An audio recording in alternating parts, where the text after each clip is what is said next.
Hello बच्चों। तो आज हम करने वाले हैं जो जेईई मेन एग्जामिनेशन में केमिस्ट्री के क्वेश्चन आए हुए थे उनका सॉल्यूशन। और ये आपका है 23 जनवरी का मॉर्निंग शिफ्ट। इससे पहले 22 जनवरी का मॉर्निंग और इवनिंग शिफ्ट दोनों के पूरे सॉल्यूशन आ गए हैं, आप उनको जाके चेकआउट कर सकते हैं। तो चलिए अब चलते हैं 23 जनवरी। तो सबसे पहला क्वेश्चन है कि वो एलिमेंट जो does not belong to the same period. तीन एलिमेंट तो सेम पीरियड से बिलोंग करते हैं और एक जो है वो सेम पीरियड से बिलोंग नहीं करता, तो आपको बताना है। तो आप इनको देख पा रहे हैं ये कैसे हैं। ये सारे एलिमेंट्स आपके हैं डी ब्लॉक एलिमेंट्स। ये डी ब्लॉक एलिमेंट्स से ये सारे कैसे हैं, डी ब्लॉक एलिमेंट्स।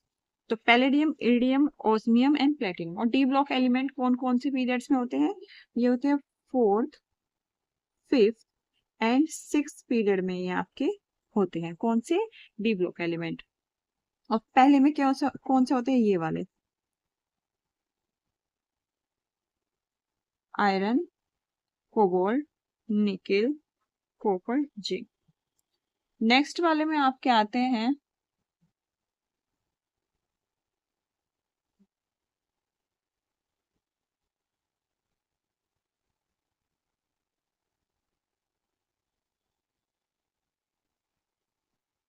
फिर यहाँ पे आ जाएगा लैंथनम, फिर आपका आएगा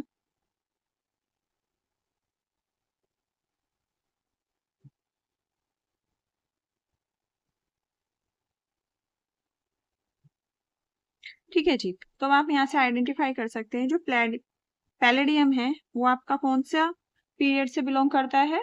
ये आपका बिलोंग करता है आपका फिफ्थ पीरियड से। ठीक है। बाकी का इरिडियम, ओस्मियम एंड प्लेटिनम ये आपका सिक्स पीरियड से क्या करते हैं, बिलोंग करते हैं। कौन कौन से आपके?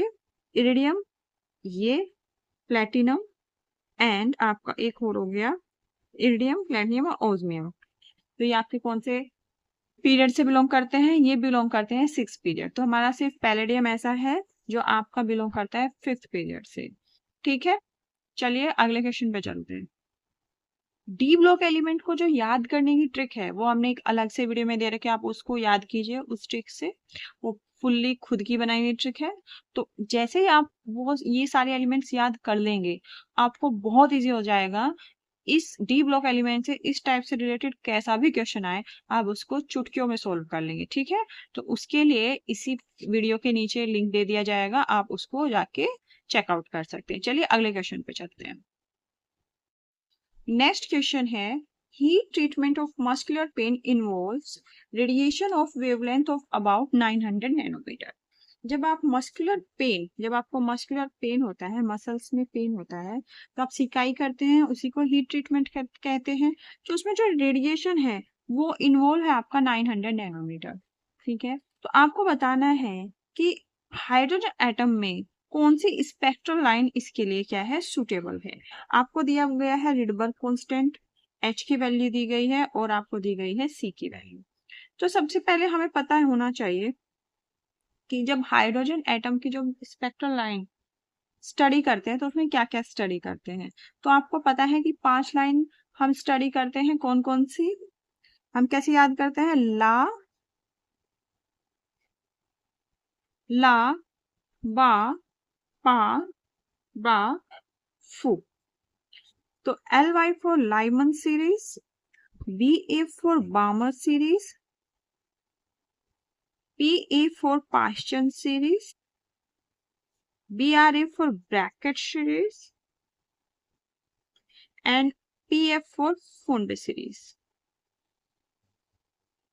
तो इसमें N1 की वैल्यू लाइमन के लिए होती है 1 एंड N2 की वैल्यू होती है 2, 3, 4 अप टू इंफिनिटी। ठीक है, N1 क्या है? जो आपका ग्राउंड स्टेट है जहां पे इलेक्ट्रॉन एक्साइटेड स्टेट से वापस आता है। N2 है आपका अपर जो आपकी एक्साइटेड स्टेट्स है वो। फिर बामर में आपका N1 हो गया आपका 2 और N2 हो गया 3, 4, 5 अप टू इंफिनिटी। पास्चर में हो गया आपका N1 इजिकल टू 3 और N2 की वैल्यू होगी आपकी 4, 5, 6 अप टू इंफिनिटी। फिर ब्रैकेट की बात करेंगे तो N1 की वैल्यू आपकी होगी 4 और N2 की वैल्यू होगी आपकी 4, 5, 5, 6, 7 अप टू इंफिनिटी। फिर लास्ट वन है फुंड। फुंड में आपका n1 की वैल्यू होगी 5 और n2 की वैल्यू होगी आपकी 6, 7 और अप टू इंफिनिटी। जो n1 है उससे जस्ट एक ऊपर वाली, ठीक है। आप ऐसे बनाते हैं ना इसका, जैसे n1, n2, n3, n4। तो जैसे लाइमन है, लाइमन में कैसे आएंगे, n2 से आ सकता है, n3 से आ सकता है, ये होगी आपकी लाइमन। इसी तरह अगर आप बामर करें तो n2 में आएगा आपका, ऐसे आ सकता है n3 से, n=4 से, ठीक है। तो इस तरह से आपके होते हैं। बाकी का आप खुद से ड्रॉ कर सकते हैं या फिर बुक रेफर कर सकते हैं। अब आपका इसमें जो वेवलेंथ की वैल्यू है उसकी क्या वैल्यू होती है, देखिए लाइमन के लिए जो वेवलेंथ होती है, लाइमन के लिए जो वेवलेंथ रेंज होती है वो होती है 10 से लेके 400 नैनोमीटर। और ये रीजन होता है आपका ultra violet region, ultra violet region. Balmer के लिए ये होती है आपकी 400 से 700 नैनोमीटर। ये आपका होता है विजिबल रीजन। फिर पास्टन के लिए आपकी होती है 800 से 2500 नैनोमीटर। ये आपका होता है नियर इंफ्रारेड रीजन। फिर आपकी ब्रैकेट के लिए होती है 750 टू 1 माइक्रोमीटर। ये आपका होता है फार इंफ्रारेड। और जो फुंड है वो भी आपकी बिलोंग किससे करती है, फार इंफ्रारेड से, ठीक है। अब हमें दी गई है 900 नैनोमीटर, ठीक है। तो 900 नैनोमीटर एक तो इस वाली रेंज में फिट बैठ सकती है,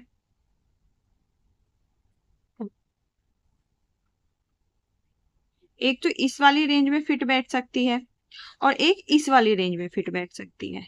तो दो फिट बैठ सकती है। अगर एक रेंज हमें मिल जाती स्पेसिफिकली तो हमको सोल्व भी नहीं करना पड़ता, हम सीधा इनमें से पास्टन या ब्रैकेट में से एक का लगा देते। लेकिन अब आपको क्या करना है, ये सोल्व करना पड़ेगा क्योंकि एग्जैक्ट तो हम निकाल नहीं पा रहे हैं। तो सोल्व करने के लिए आपको पता है कि 1/λ इज इक्वल टू होता है RH(Z²) 1/n1² माइनस 1/n2²। 1/λ की वैल्यू आपको दी हुई है क्या, 900 नैनोमीटर, 900 नैनोमीटर। और यहाँ पे आपको दिया है सेंटीमीटर इनवर्स, तो इस नैनोमीटर को आपको सेंटीमीटर इनवर्स में चेंज करना पड़ेगा। तो ये हो जाएगा 900 इंटू 10⁻⁹, क्योंकि एक नैनोमीटर में कितने मीटर होते हैं, 10⁻⁹ मीटर। और एक मीटर में कितने सेंटीमीटर होते हैं, वो होते हैं कितने, 100 सेंटीमीटर। तो 10⁻² सेंटीमीटर, ओके। फिर इसको फर्दर आप जब चेंज करेंगे हो जाएगा 900 इंटू 10⁻⁷ सेंटीमीटर, या फिर आप लिख सकते हैं 9 इंटू 10⁻⁵ सेंटीमीटर। ये जो दो आपकी जीरो है इसको इसमें मल्टीप्लाई कर देंगे तो ये हो जाएगा 9 इंटू 10⁻⁵ सेंटीमीटर। यहाँ पे वैल्यू रख देंगे 9 इंटू 10⁻⁵। रिडबर्ग कांस्टेंट की वैल्यू रखेंगे 10⁵ सेंटीमीटर इनवर्स। जेड की वैल्यू आपको पता है, जेड क्या होता है आपका एटॉमिक नंबर, तो जेड की वैल्यू तो 1 होती है हाइड्रोजन के लिए, और 1/n1² माइनस 1/n2², ये हो जाएगा, ये यहाँ पे आ जाएगा, ये हो जाएगा 9 into 10⁻⁵ into 10⁵ is equal to इधर आ जाएगा 1/n1² माइनस 1/n2²। ओके, जब 10⁻⁵ की मल्टीप्लाई करेंगे आप 10⁻+5 में, तो आपको पता है जब बेस सेम हो तो जो ऊपर की आपकी पावर है वो एड ऑन हो जाती है। तो ये हो जाएगा 1/9 into 10⁻⁵ plus 5 is equal to 1, यहाँ पे हो जाएगा 1/n1² और माइनस 1/n2²। ओके, -5 एंड +5 0 होता है तो हो जाएगा 10⁻0, और 10⁻0 क्या, धरती पे कोई भी आपका नंबर है उसकी पावर 0 हो तो उसकी वैल्यू क्या होती है, 1। तो ये आपका आ जाएगा 1/9 is equal to 1/n1² minus 1/n2²। और ये वैल्यू तभी पॉसिबल है जब n2 की वैल्यू आपकी क्या हो, n2 की वैल्यू आपकी इंफिनिटी हो, और n1 की वैल्यू आपकी क्या हो, n1 की वैल्यू आपकी 3 हो। तो देखिए जब आप इसमें पुट करेंगे हो जाएगा 1/n1² माइनस 1/n2²। N2 की वैल्यू आपने 0 इन्फिनिटी लिखी तो इन्फिनिटी का स्क्वायर, और यहाँ पे हो जाएगा 1/3 का स्क्वायर, ये हो जाएगा 1/9। और आपको पता है 1/इन्फिनिटी कितना होता है? 0, तो ये आ जाएगा 1/9। तो आपका N1 की वैल्यू मेरी आई है 3 और N2 की वैल्यू आई है इन्फिनिटी। तो ऑप्शन में ये कौन सा जा रहा है? ऑप्शन में मेरा जा रहा है ऑप्शन नंबर ए। तो इसका मतलब ये आपका बिलोंग करेगा पास्चन सीरीज से। इस वाले क्वेश्चन में आपको इनकरेक्ट स्टेटमेंट बताना है। पहला स्टेटमेंट है कि PH3 shows lower proton affinity than ammonia. तो क्या ये सही है? हाँ, बिल्कुल सही है। PH3 यानी फॉस्फीन में आपका हो गया फॉस्फोरस, यहाँ पे हो गया नाइट्रोजन, और नाइट्रोजन फैमिली में जैसे आप नीचे जाएंगे, नाइट्रोजन से एकदम नीचे क्या होता है आपका? नाइट्रोजन से नीचे एकदम फॉस्फोरस होता है। नाइट्रोजन का साइज होता है कम, फॉस्फोरस का साइज होता है ज़्यादा। इसी वजह से जो इलेक्ट्रॉन डेंसिटी है, जो इनके पास एक एक लोन पेयर है यहाँ पे, क्योंकि 3 इलेक्ट्रॉन तो हाइड्रोजन के साथ इन्वॉल्व हो गए, बचे कितने? आपके 2 इलेक्ट्रॉन। तो इलेक्ट्रॉन डेंसिटी आपकी अमोनिया वाले नाइट्रोजन पे क्या होगी? ज़्यादा होगी। That is why proton affinity किसकी ज़्यादा होगी? अमोनिया की। तो ये करेक्ट है। अगला है PF3 exist but NF3 doesn't. ठीक है, तो PF3 एग्जिस्ट करता है लेकिन NF5 एग्जिस्ट नहीं करता। ऐसा क्यों? क्योंकि नाइट्रोजन की जो कोवेलेंसी, देखिए जो नाइट्रोजन फैमिली है उसकी कोवेलेंसी होती है कितनी? 3। लेकिन नाइट्रोजन के पास आपकी एम्प्टी डी ऑर्बिटल्स नहीं होते, जबकि फॉस्फोरस के पास होते हैं। क्योंकि नाइट्रोजन का तो आपको पता है एटॉमिक नंबर हो गया था 7, तो ये 1s2 2s2 2p3। ठीक है, कोई 2d ऑर्बिटल्स नहीं होते जिसमें ये फर्दर आपके इलेक्ट्रॉन्स आ जाएं, लेकिन फॉस्फोरस के पास होते हैं। फॉस्फोरस क्या हो गया? 1s2 2s2 2p6 3s2 3p3, लेकिन 3d होते हैं इसके पास, तो इसके पास होते हैं, तो इस वजह से PF5 तो एग्जिस्ट कर जाएगा। ठीक है, PF5 करेगा, लेकिन यहाँ PF3 दे रखा है, तो जब 5 करेगा तो 3 भी एग्जिस्ट करेगा, राइट। अब है NF3 तो कर जाएगा, NF3 तो कर जाएगा, लेकिन NF5 नहीं करेगा। तो ये बिल्कुल सही है, दूसरा स्टेटमेंट भी सही है। फिर तीसरा, NO2 कैन डाइमराइज इजीली। तो देखिए आप NO2 का स्ट्रक्चर आप देखेंगे तो NO2 का स्ट्रक्चर होता है कुछ इस तरह से। ठीक है, यहाँ पे एक कोऑर्डिनेट बॉन्ड होता है, 2 इलेक्ट्रॉन यहाँ दे दिए, 2 इलेक्ट्रॉन यहाँ, तो 4 इलेक्ट्रॉन इन्वॉल्व हो गए, 1 इलेक्ट्रॉन बचा। तो ये एज ए रेडिकल की तरह काम करते हैं, और जो रेडिकल होते हैं हाईली एक्टिव होते हैं, और हाईली एक्टिव होते हैं तो ये दूसरे NO2 से एकदम रिएक्ट करेंगे और क्या बना लेंगे? N2O4। तो इनका कैसे स्ट्रक्चर हो जाएगा? ये हो जाएगा ऐसे, एक सिंगल बॉन्ड बना लेंगे इसके साथ, और ये आपका स्ट्रक्चर हो जाएगा। ठीक है, तो ये बिल्कुल तीसरा स्टेटमेंट भी बिल्कुल सही है कि ये इजीली डाइमराइज हो जाते हैं। लेकिन फोर्थ स्टेटमेंट आपका रॉन्ग हो जाएगा। इसने कहा है कि SO2 ऑक्सीडाइजिंग एजेंट की तरह काम करता है लेकिन रिड्यूसिंग एजेंट की तरह नहीं करता है। ये रॉन्ग है, क्योंकि SO2 oxidising as well as reducing agent दोनों की तरह काम करता है। ऐसा क्यों? क्योंकि देखिए सल्फर में आपकी सल्फर की ऑक्सीडेशन स्टेट हो गई 4, ये सल्फर की है इंटरमीडिएट ऑक्सीडेशन स्टेट, ये +6 तक ऑक्सीडेशन स्टेट शो करता है, यानी ये ऑक्सीडाइज हो सकता है, और ये +2 भी शो करता है, 0 भी शो करता है, यानी ये रिड्यूस भी हो सकता है। और आपको पता है कि अगर कोई element intermediate oxidation state show करता है तो वो एज एन ऑक्सीडाइजिंग और रिड्यूसिंग दोनों की तरह आपका बिहेव करता है। ठीक है जी, तो इसमें जो आपका इनकरेक्ट स्टेटमेंट हुआ वो हुआ आपका ऑप्शन नंबर 4। क्वेश्चन नंबर 4 है CrCl3 into NH3 can exist as a complex और 0.1 molar aqueous solution, 0.1 molar aqueous solution है, और इसमें ये जो आपका कंपाउंड है ये एज अ कॉम्प्लेक्स की तरह एग्जिस्ट करता है। और ये जो कॉम्प्लेक्स है ये फ्रीजिंग पॉइंट में डिप्रेशन शो करता है कितना? 0.558 डिग्री सेंटीग्रेड, और आपको 100% आयनाइजेशन एज्यूम करना है, और कॉम्प्लेक्स का कोऑर्डिनेशन नंबर है 6। तो इनमें से कौन सा कॉम्प्लेक्स होगा? तो देखिए कई बार हम सोचते हैं कि ऑप्शन कट करके भी आंसर आ जाएगा, लेकिन सब ऑप्शन में आप देखेंगे क्रोमियम की जो कोऑर्डिनेशन नंबर है वो 6 ही है। ओके, यहाँ भी 6 है, 4 and 2 यहाँ भी 6 है, 3 and 3 यहाँ भी 6 है, 5 and 1 6 है। तो अब कैसे पता करें? तो देखिए मोलैलिटी दी है आपकी 0.1 मोलल, डेल टी एफ की वैल्यू आपको दी हुई है, के एफ की वैल्यू दी हुई है, आई की वैल्यू दी। आई यहाँ पे वॉन्ट ऑफ फैक्टर होता है। वॉन्ट ऑफ फैक्टर होता है total number of ions after dissociation divided by total number of ions before dissociation. That means कि अगर आपको आई की वैल्यू पता चल जाए तो हम इसको डिसोशिएट करके पता कर सकते हैं कि हमारा जो कंपाउंड है वो कौन सा है। तो अब आपको पता है डेल टी एफ होता है आई के एफ एम, और आई आपका वॉन्ट ऑफ फैक्टर हो गया, के एफ आपका कांस्टेंट हो गया, और एम आपका हो गया मोलैलिटी। तो डेल टी एफ की अब हम इसमें वैल्यू पुट कर देंगे। डेल टी एफ की वैल्यू है 0.558। देखिए ये केल्विन में है, ये डिग्री सेंटीग्रेड में है, लेकिन देखिए चाहे कोई भी यूनिट हो, अगर आपका डिफरेंस आ रहा है तो उसमें कोई फ़र्क नहीं पड़ता, राइट। तो हम एज इट इज़ वैल्यू लिख लेंगे। फिर है इज इक्वल टू आई की वैल्यू तो मुझे निकालना है इंटू के एफ की वैल्यू हो गई मेरी 1.86 इंटू मोलैलिटी हो गई 0.1। ओके, आपको ये सब चीज़ें बहुत ध्यान से रखनी है। देखिए मोलैलिटी आपका पर केजी होता है, तो इसमें भी केजी होना चाहिए, केएफ में तो केजी है, बिल्कुल ठीक है। ये केल्विन में है और ये भी केल्विन में। केल्विन में भी डिफरेंस इतना ही होगा, डिग्री सेंटीग्रेड में भी होगा, फ़ारेनहाइट में भी डिफरेंस में चेंज नहीं आता।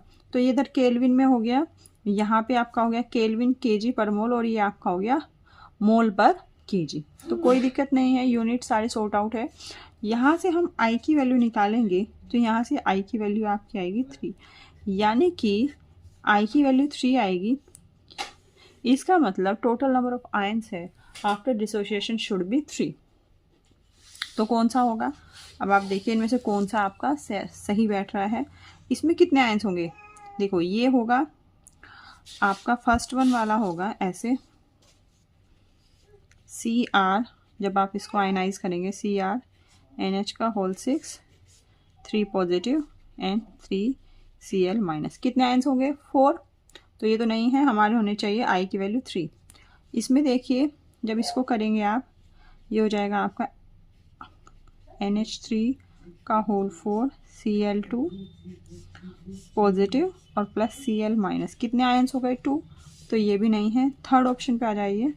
ये है CrNH3 whole 5 Cl2 positive plus 2 Cl negative. इसमें कितने 2 and 1 3, यस। तो इसमें 3 आयंस है, तो इसका मतलब ऑप्शन नंबर जो 4 है वो आपका करेक्ट होगा। इस वाले क्वेश्चन को देखते हैं। तो इसमें देखिए यहाँ से यहाँ तक सीक्वेंस है, यहाँ से FeO4 2 माइनस से आपके Fe0 तक आपका सीक्वेंस। Fe0 मीन्स आपको प्योर यहाँ पे आयरन मिल गया। ओके, तो यहाँ से यहाँ तक जाने में आपको 2 वोल्ट लगा, फिर Fe3 पॉजिटिव से 2 पॉजिटिव जाने में 0.8 वोल्ट लगा, और फिर 2 पॉजिटिव से 0 तक जाने में माइनस 0.5 वोल्ट लगा। अब जो अबव डायग्राम है इसमें आपको बताना है, इसमें इन्होंने बोला है कि जो स्टैंडर्ड इलेक्ट्रोड पोटेंशियल है वो एरो के ऊपर दिया हुआ है। आपको बताना है value of E0 FeO4 2 minus Fe2 positive, मतलब यहाँ से यहाँ तक जाने में आपकी कितना वोल्टेज है। तो आपको बहुत ध्यान से देखनी है ये सब चीज़ें। ओके, कभी आप यहाँ से यहाँ तक निकाल दें, उसने सिर्फ यहाँ से लेके Fe2 पॉजिटिव तक पहुँचा है, ठीक है। तो हम इस सीक्वेंस को लिख लेते हैं। इस वाले वोल्टेज को मैंने E1 मान लिया, इसको E2 और इसको E3। N1 क्या है? N1 है number of electrons involve from this to this. अब इसमें आपको पता होना चाहिए नंबर ऑफ इलेक्ट्रॉन्स निकालने के लिए कि Fe की ऑक्सीडेशन स्टेट कितनी है। तो जब आप इसकी निकालोगे इसको +6 आएगा। कैसे? इसकी x मान लो, x आपको पता है ऑक्सीजन का कितना होता है -2, तो +4 into -2 is equal to total charge यानी कि -2। यहाँ से x की वैल्यू आ जाएगी आपकी +6, तो इसको आप लिख लोगे +6।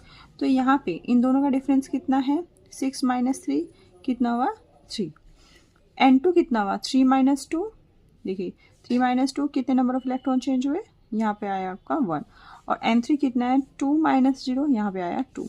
मुझे यहाँ से लेके यहाँ तक ही जाना है। ओके, और आपको पता है जब यहाँ से लेके यहाँ तक आपका स्टैंडर्ड इलेक्ट्रोड पोटेंशियल पूछते हैं एक से ज़्यादा, जब उसमें कन्वर्जन होते हैं तो आप किस चीज़ का यूज़ करते हो? आप उसमें यूज़ करते हो गिब्स फ्री एनर्जी का। तो हम इसमें क्या करेंगे, सपोज यहाँ से यहाँ तक के कन्वर्जन में आपकी टोटल एनर्जी कितनी हुई, डेल G4 नॉट। तो आप यहाँ से यहाँ तक कितना होगा, ये होगा डेल G1 नॉट प्लस, और यहाँ से यहाँ तक डेल G2 नॉट। ओके, अब आपके क्या है, अब आपको पता है डेल जी क्या होता है, डेल जी तो आपका होता है -NFE। स्टैंडर्ड स्टेट में आप इसको स्टैंडर्ड लिख लो, और यहाँ पे n क्या है, नंबर ऑफ इलेक्ट्रॉन्स, F आपका हो गया फैराडे कांस्टेंट, और E नोट हो गया आपका स्टैंडर्ड इलेक्ट्रोड पोटेंशियल। ये वैल्यू यहाँ पे रख देते हैं। तो डेल G4 क्या हो गया, G4 हो गया माइनस G4 के लिए मैं N4 मान लूँ, number of electrons change. Okay, F Faraday constant तो सेम रहता है, और ये मान लिया मैंने E4। मुझे E4 ही निकालना है बेसिकली, क्योंकि मुझसे ये पूछा है, इसको मैंने E4 मान लिया। ओके, फिर डेल G1 क्या हुआ, यहाँ से लिख दिए -N1F E1 नोट, और ये हुआ डेल G2 हुआ आपका प्लस -N2F E2 नोट। ठीक है, या फिर आप इसको लिखो -N1F E1 naught plus -N2F E2 note. Okay, यहाँ पे आपने लिखा N4F E4 नोट। अब आपको पता है F कैंसिल आउट हो जाएगा इस पूरी इक्वेशन से, जो बचेगा, और माइनस भी कैंसिल आउट हो जाएगा। ओके, तो यहाँ पे क्या बचेगा, N4 E4 naught is equal to N1 E1 naught plus N2 E2 naught. इसमें आप वैल्यू रख लीजिए और E4 की वैल्यू निकाल लीजिए। ठीक है, अब आप ये देखिए यहाँ से यहाँ तक जाने में कितने नंबर ऑफ इलेक्ट्रॉन्स का चेंज है, देखिए 6 - 2 4, तो N4 की वैल्यू 4 आई, E4 हमें निकालना है। N1 मेरा कितना है 3, E नोट कितना है मेरा 2, यहाँ पे 2 रख दिया। N2 मेरा कितना है 1, और E नोट कितना है मेरा 0.8। ये हो गया 6 प्लस 0.8 या फिर 6.8, ये हो गया 4 E4 नोट। यहाँ से आप E4 नोट की वैल्यू निकाल लेंगे, ये हो जाएगा आपका 6.8 डिवाइडेड बाय 4, ये हो जाएगा आपका 1.7 वोल्ट। तो देखते हैं कौन सा ऑप्शन सही जा रहा है। तो इसके हिसाब से आपका ऑप्शन नंबर 1 जो होगा वो करेक्ट होगा। इस क्वेश्चन में आपको मैच करना है लिस्ट 1 को लिस्ट 2 से। लिस्ट 1 में आपको नेम रिएक्शन दिया हुआ है, और लिस्ट 2 में आपका है प्रोडक्ट ऑब्टेनेबल। तो यहाँ पे रिएक्शन नेम दिया हुआ है। ओके, जैसे Swarts reaction, Sandmeyer reaction, woods-fitting reaction and Finkelstein reaction. सबसे पहले हम चलते हैं स्वार्ट्ज रिएक्शन पे। स्वार्ट्ज रिएक्शन में क्या होता है, ये एक मेथड है कन्वर्ट करने के लिए, जो आपके एल्काइल क्लोराइड या फिर ब्रोमाइड होता है उनको एल्काइल फ्लोराइड में कन्वर्ट करने के लिए। और क्या यूज़ करते हैं हम इसमें, हम यूज़ करते हैं आपके मेटेलिक फ्लोराइड। ठीक है, तो यानी कि एल्काइल फ्लोराइड किस में है, सिर्फ ऑप्शन नंबर 4 में है, तो इसका मतलब E का आपका 4 हो जाएगा। सेकंड है आपका सैंडमेयर रिएक्शन। सैंडमेयर रिएक्शन में हम क्या करते हैं, सैंडमेयर रिएक्शन में आपका जो अमीनो ग्रुप होता है, NH2 ग्रुप होता है, उसको हम किस में चेंज करते हैं, उसमें हम डिज़ायर्ड प्रोडक्ट में चेंज कर लेते हैं जो भी हमें चाहिए। जैसे एल्काइल हो गया, ठीक है, साइनाइड हो गया। तो इसका हो गया जो B का हो गया, तो B का आपका हो जाएगा, B का हम देखेंगे कि क्या आएगा। ठीक है, फिर आप देखिए वुड्स, वैसे तो ये आना चाहिए B का 3rd। ओके, इथाइल तो नहीं आएगा, इथाइल बेंजीन ये तो नहीं आएगा इसमें, या तो आपका आएगा क्या बोलते हैं हैलाइड ग्रुप या फिर साइनाइड, इस टाइप से ग्रुप हम देखते हैं। फिर आपका आता है, तो इसका मोस्ट प्रोबेबल 3rd आएगा। फिर है Wurtz Fittig reaction. Wurtz Fittig reaction में हम अपना डिज़ायर्ड प्रोडक्ट कर लेते हैं, कपलिंग रिएक्शन, सोडियम का यूज़ करते हैं ड्राई ईथर की प्रेजेंस में, और हम कपल करा लेते हैं। तो इसका हमारा जा सकता है फर्स्ट वाला इथाइल बेंजीन। फिर आता है फिंकलस्टीन रिएक्शन। फिंकलस्टीन रिएक्शन में क्या करते हैं, ये जो हमारी रिएक्शन होती है ये होती है हमारी आयोडाइड बनाने के लिए। ओके, तो आयोडाइड कैसे बनाते हैं हम, NaI और एसीटोन का यूज़ करके।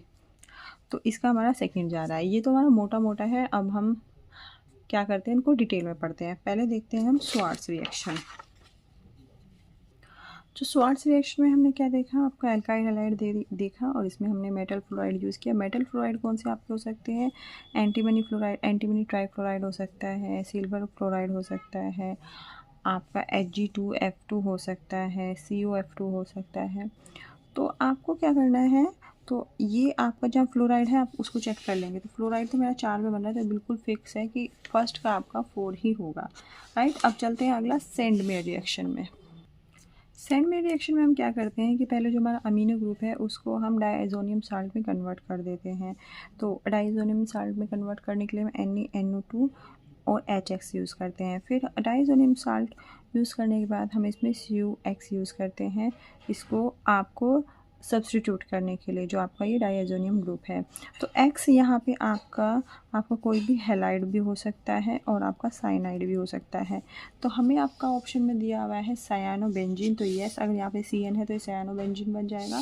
तो इसका मतलब आपका B का आपका जा रहा है थर्ड। फिर हमारा आता है Wurtz Fittig reaction. Wurtz Fittig reaction जो होती है हमारी यूज़ होती है एक आपके एल्केन या एराइल प्रोडक्ट से आपका डिज़ायर प्रोडक्ट ऑब्टेन करने के लिए। तो हम एक अपना ले लेते हैं और जो भी मुझे इस पर ग्रुप चाहिए उसके लिए मैं क्या यूज़ कर लेती हूँ, वुड्स फिटिंग रिएक्शन। तो यहाँ पे मैंने यूज़ कर लिया अपना हेलो एल्केन, यहाँ पे मैंने सोडियम लिया और यहाँ पे मेरा क्या हो गया, हेलो, यहाँ पे एल्केन नहीं है, हेलो अरीन हो गया। यहाँ पे मैंने सोडियम ले लिया या मैंने हेलो एल्केन ले लिया, मैंने ड्राई ईथर के प्रेजेंस में किया।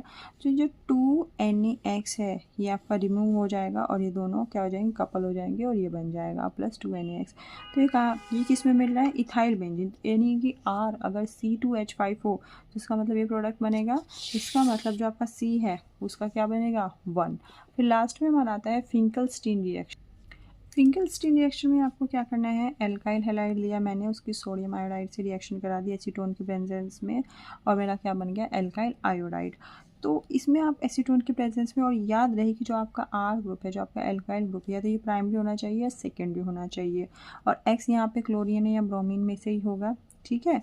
तो आपका आयोडाइड कौन से में मिल रहा है, ये आपका सेकेंड ऑप्शन में मिल रहा है। तो इसका मतलब इसका जो ऑप्शन नंबर 3 है वो आपका करेक्ट जा रहा है।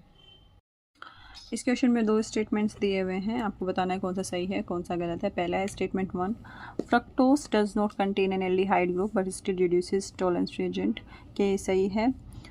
अगला स्टेटमेंट है, in the presence of base fructose undergoes rearrangement to give glucose. तो ये बिल्कुल सही है। बेस के प्रेजेंस में क्या होता है, फ्रक्टोज रीअरेंज हो जाता है और फिर ग्लूकोज दे देता है, और ग्लूकोज में क्या होता है आपका CHO ग्रुप, और टॉलरेंस रिएजेंट को रिड्यूस करने के लिए CHO ग्रुप ही आपको चाहिए। तो ये दोनों स्टेटमेंट आपके सही हैं। तो कैसे, देखिए, CHO ग्रुप होना चाहिए, लेकिन फ्रक्टोज का स्ट्रक्चर तो ये है, इसमें कहीं भी आपको CHO ग्रुप नहीं दिखेगा, लेकिन बेस की प्रेजेंस में इसमें क्या हो जाता है, इनोलाइजेशन हो जाता है। इनोलाइजेशन में क्या होगा, ये बॉन्ड तो इधर आ जाएगा यहाँ पे, और ये हाइड्रोजन जो है वो शिफ्ट होकर आपका ऑक्सीजन के पास आ जाएगा। तो आगे फर्दर क्या कंपाउंड बनेगा आपका, तो इनोलाइजेशन होने के बाद आपको ये प्रोडक्ट ऑब्टेन होगा। इसके बाद इसमें क्या होगा, फर्दर रीअरेंजमेंट होगा। रीअरेंजमेंट कैसे होगा, आपका जो ये डबल बॉन्ड है ये इधर आ जाएगा और जो ये हाइड्रोजन है ये इस कार्बन के पास आ जाएगा। तो ये रीअरेंज होकर आपका प्रोडक्ट कैसा दिखेगा।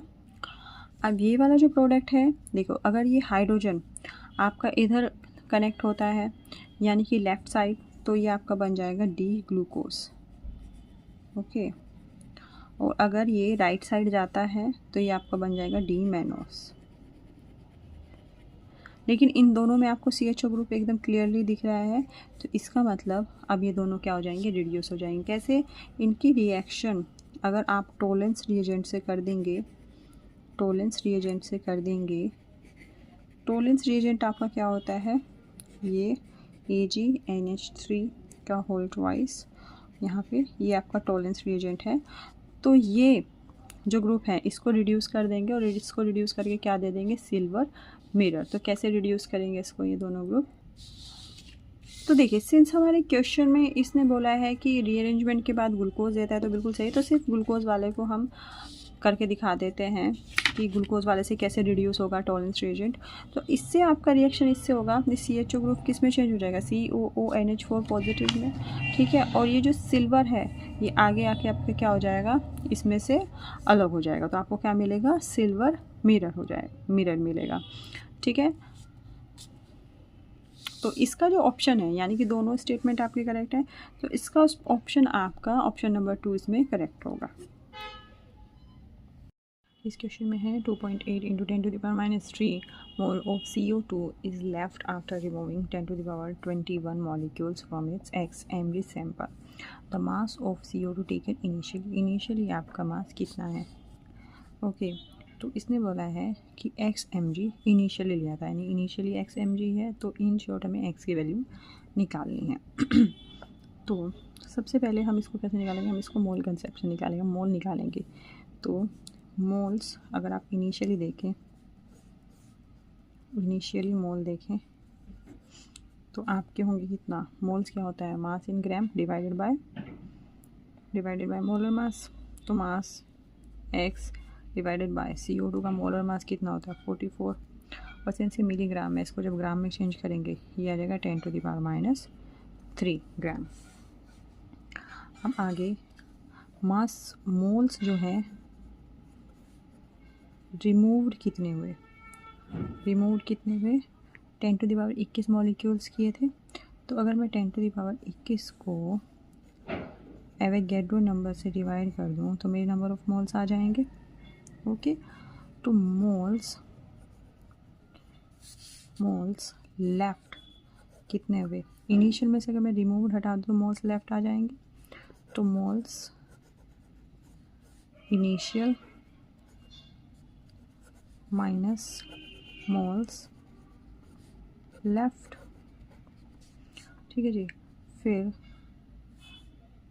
Moles initial minus moles removed. Initial मेरे कितने हैं, x into 10⁻³ divide by 44 minus mole removed कितने हैं 10⁻21 डिवाइड बाई 6.023 इंटू 10⁻23। लेकिन इसने बोला है कि इतने मोल लेफ़्ट हैं, ये तो दिया हुआ है, लेफ़्ट वाली जो वैल्यू है वो दी हुई है, तो इसको हम यहाँ लिख लेंगे 2.8 इंटू 10⁻³ यहाँ से इस वाली वैल्यू को इधर रख ले आएंगे, तो ये जाएगा 2.8 into 10⁻³ plus 10⁻21 divide by 6.023 into 10⁻23 is equal to x into 10⁻³ divide by 44।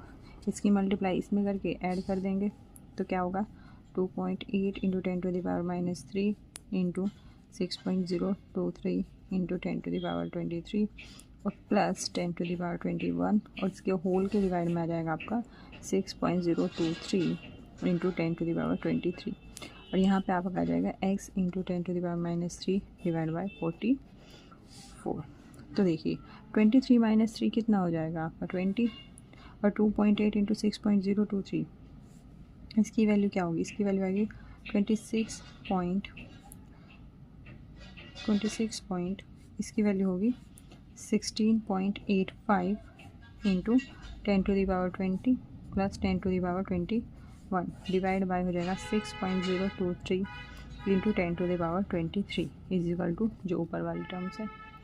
अब आपको पता है कि इन दोनों को ऐड करने के लिए ये जो आपकी ये है ये सेम होना चाहिए जो पावर है, तो इसको 10⁻21 करने के लिए मैं क्या करूँगी, ये जो मेरा पॉइंट है एक आपका लेफ़्ट साइड खिसक जाएगा, ये हो जाएगा 1.685 into 10⁻21 plus 10⁻21 divide by 6.023 into 10⁻23 तो ये हो जाएगा। तो यहाँ क्या है 1 इंटू 10⁻21 तो 1 प्लस दिस इक्वल टू हो जाएगा 2.685 इंटू 10⁻21 डिवाइड बाई 6.023 इंटू 10⁻23 और यहाँ पे आपका होगा x इंटू 10⁻³ डिवाइड बाई 4। यहाँ से आपकी x की वैल्यू आएगी जब इसकी मल्टीप्लाई यहाँ और इसकी मल्टीप्लाई यहाँ करेंगे, x की वैल्यू आपकी आएगी 195.8 मिलीग्राम। तो इस हिसाब से आपका ऑप्शन नंबर जो 1 है वो अप्रोक्स इसके आसपास है, तो ऑप्शन नंबर 1 इज़ करेक्ट। इस वाले क्वेश्चन में देखिए ice at -5 degree centigrade is heated to become vapour with temperature of 110 degree centigrade at atmospheric pressure. The entropy change associated with this process can be obtain from. तो आपको बताना है कि entropy change कैसे होगा। तो देखिए, जब -5 डिग्री आइस से हमें कहाँ तक जाना है, 110 डिग्री एटमॉस्फेरिक प्रेशर पे वेपर पे। तो आइस से हमें कहाँ जाना है, वाटर वेपर जो है 110 डिग्री सेंटीग्रेड। तो पहले देखिए ये प्रोसेस कैसे होगा।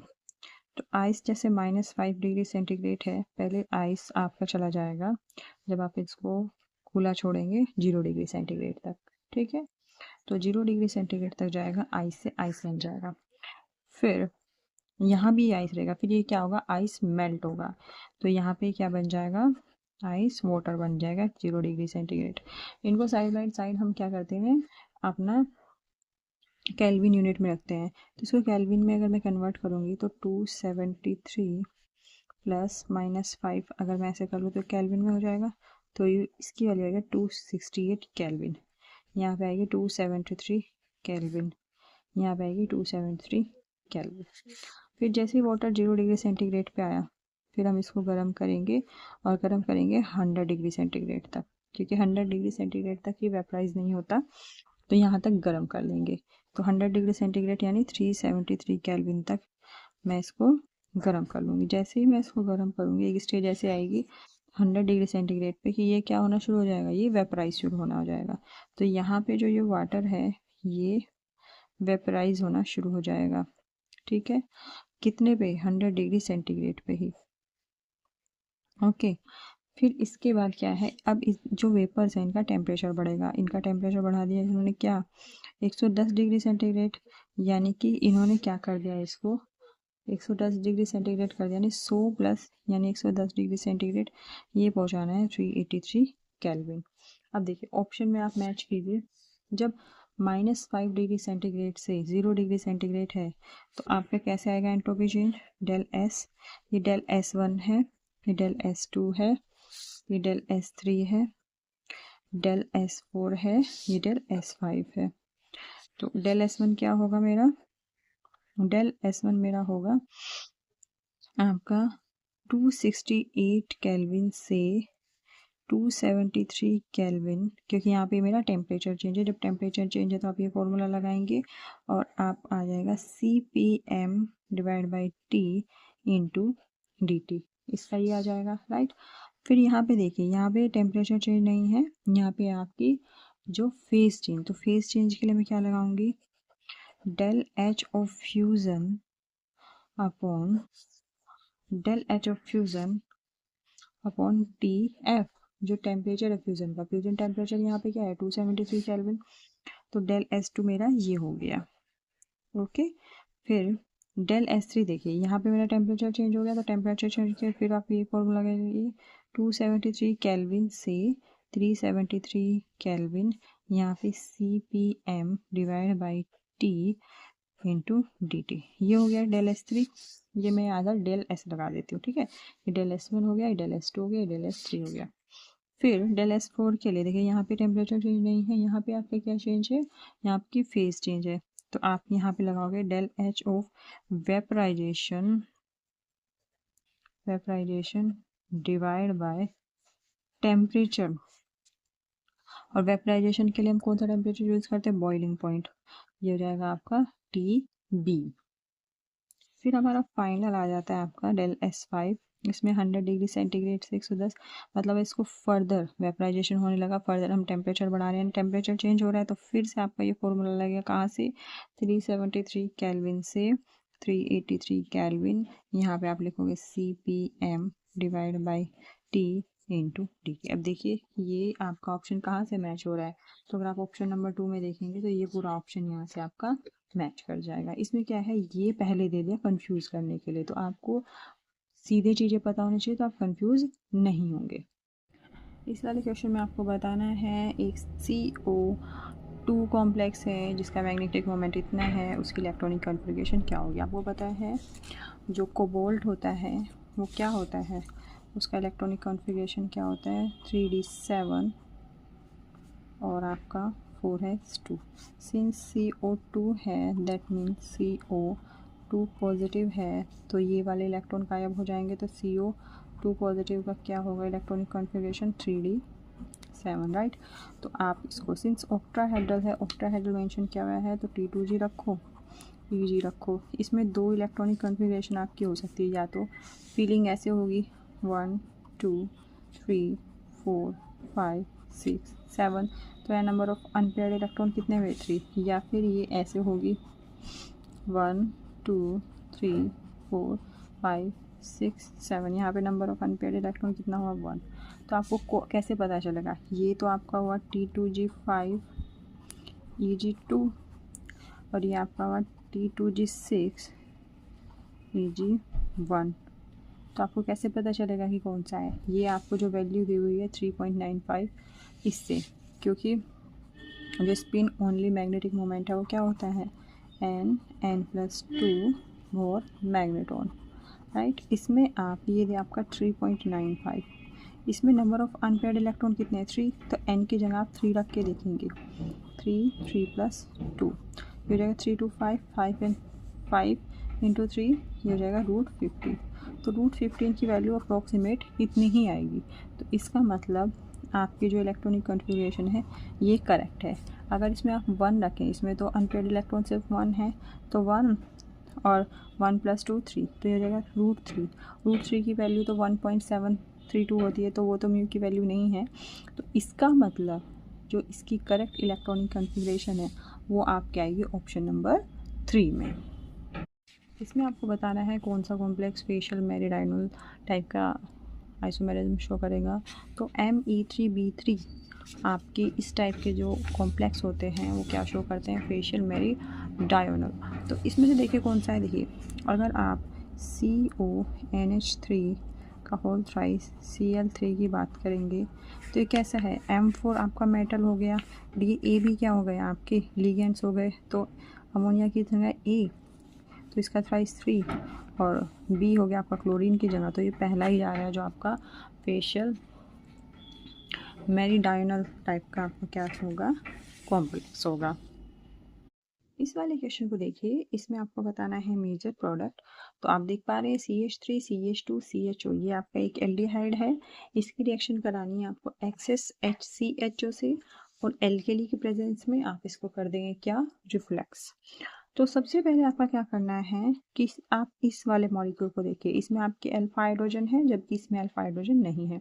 जब आपको पता है कि जब 2 डिफरेंट एल्डिहाइड एक दूसरे से रिएक्ट करते हैं तो उसको, उस रिएक्शन को हम क्या बोलते हैं, क्रॉस एल्डोल कंडेंसेशन। सिंस इसकी और इसकी रिएक्शन करानी है, अगर ये सेम अपने ही मॉलिक्यूल से करे तो आप उसको एल्डोल कंडेंसेशन बोलोगे, ठीक है। इतना आपको क्लियर है। तो सबसे पहले आपको क्या करना है, इस रिएक्शन मिक्सचर में है आपका एल्कली, तो जो ये एल्कली है यहाँ से आपका जो प्रोटॉन है इसको क्या करेगा, एब्स्ट्रैक्ट कर लेगा, और यहाँ पे ये दोनों इलेक्ट्रॉन इस कार्बन पे चले जाएंगे, और आप जैसे ये 2 इलेक्ट्रॉन इधर आए तो आपका बनेगा CH3 CH- एंड CHO। अब देखिए ये आपका जो मॉलिक्यूल है ये किस तरह से काम करेगा, ये एज ए न्यूक्लियोफाइल की तरह काम करेगा, और जो आपका HCHO है, ठीक है, जो आपका HCHO है वो कैसे काम करेगा, ये आपका एज एन इलेक्ट्रोफाइल की तरह काम करेगा। इलेक्ट्रोफाइल की तरह काम क्यों करेगा, क्योंकि यहाँ पे इलेक्ट्रॉन की डेफिशिएंसी हुई, कैसे, क्योंकि एक जो ऑक्सीजन है ये इलेक्ट्रॉन को पुल रखेगा, तो यहाँ पे पार्शियल पॉजिटिव चार्ज होगा, इसी वजह से जो ये न्यूक्लियोफाइल है ये कहाँ रिएक्ट करेगा, इलेक्ट्रॉन डेफिशिएंट जगह पे, और ये दोनों इलेक्ट्रॉन आपके हो जाएंगे इधर, और कुछ इस तरह का कंपाउंड आपका बनेगा। ये CH कहाँ से, इस कार्बन से अटैच हो जाएगा, ठीक है। ये देखिए ये CH2 ग्रुप है, ये O-, तो ये आ जाएगा CH2O-।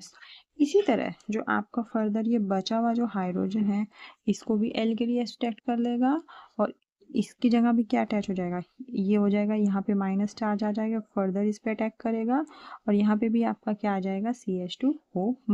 तो कैसे ये एक्सट्रैक्ट होके क्या बन जाएगा, जब OH- से रिएक्शन करेंगे तो ये आपका बन जाएगा CH3C, ऊपर आपका है CH2O-, और ये आपका यहाँ पे जब ये हाइड्रोजन एब्स्ट्रैक्ट हो जाएगा तो यहाँ पे माइनस चार्ज आएगा, ये आ जाएगा CHO। और आपका ये किससे रिएक्ट करेगा, ये आपका फॉर्मेल्डिहाइड से रिएक्ट करेगा। ये निगेटिव चार्ज यहाँ आएगा और ये दोनों इलेक्ट्रॉन आपका ऑक्सीजन पुल कर लेगा और आपका एक CH2O माइनस ग्रुप और जुड़ जाएगा। सिंस हमारे पास H आयन्स हैं, यहाँ से रिमूव हमें मिले थे, तो वो इन ऑक्सीजन से क्या हो जाएंगे, अटैच हो जाएंगे। तो आपको क्या फाइनली मिलेगा, ये वाले जो H आयन्स है यहाँ पे अटैच हो जाएंगे, ये मिलेगा। लेकिन आप देखिए मेरे किसी भी CH2OH तो है, लेकिन यहाँ पे मेरा CHO रह गया, ये तो मैच नहीं कर रहा है। इसका मतलब फर्दर रिएक्शन होगी। देखिए अब इसके पास भी कोई अल्फा हाइड्रोजन नहीं बचा और HCHO के पास भी कोई अल्फा हाइड्रोजन नहीं बचा, तो फर्दर कौन सी रिएक्शन होगी, फर्दर आपकी कौन सी रिएक्शन होगी, कैनिज़ारो रिएक्शन। जब अल्फा हाइड्रोजन नहीं होते तो आपकी कौन सी रिएक्शन होती है, कैनिज़ारो रिएक्शन। अब आपके रिएक्शन मिक्सचर में एल्कली तो है ही, तो वो एल्कली OH माइनस लिबरेट करेगा और ये OH माइनस यहाँ पे रिएक्ट करके आपका O माइनस दे देगा। क्या बच जाएगा आपका HCO माइनस, यहाँ पे H और ये बन जाएगा OH।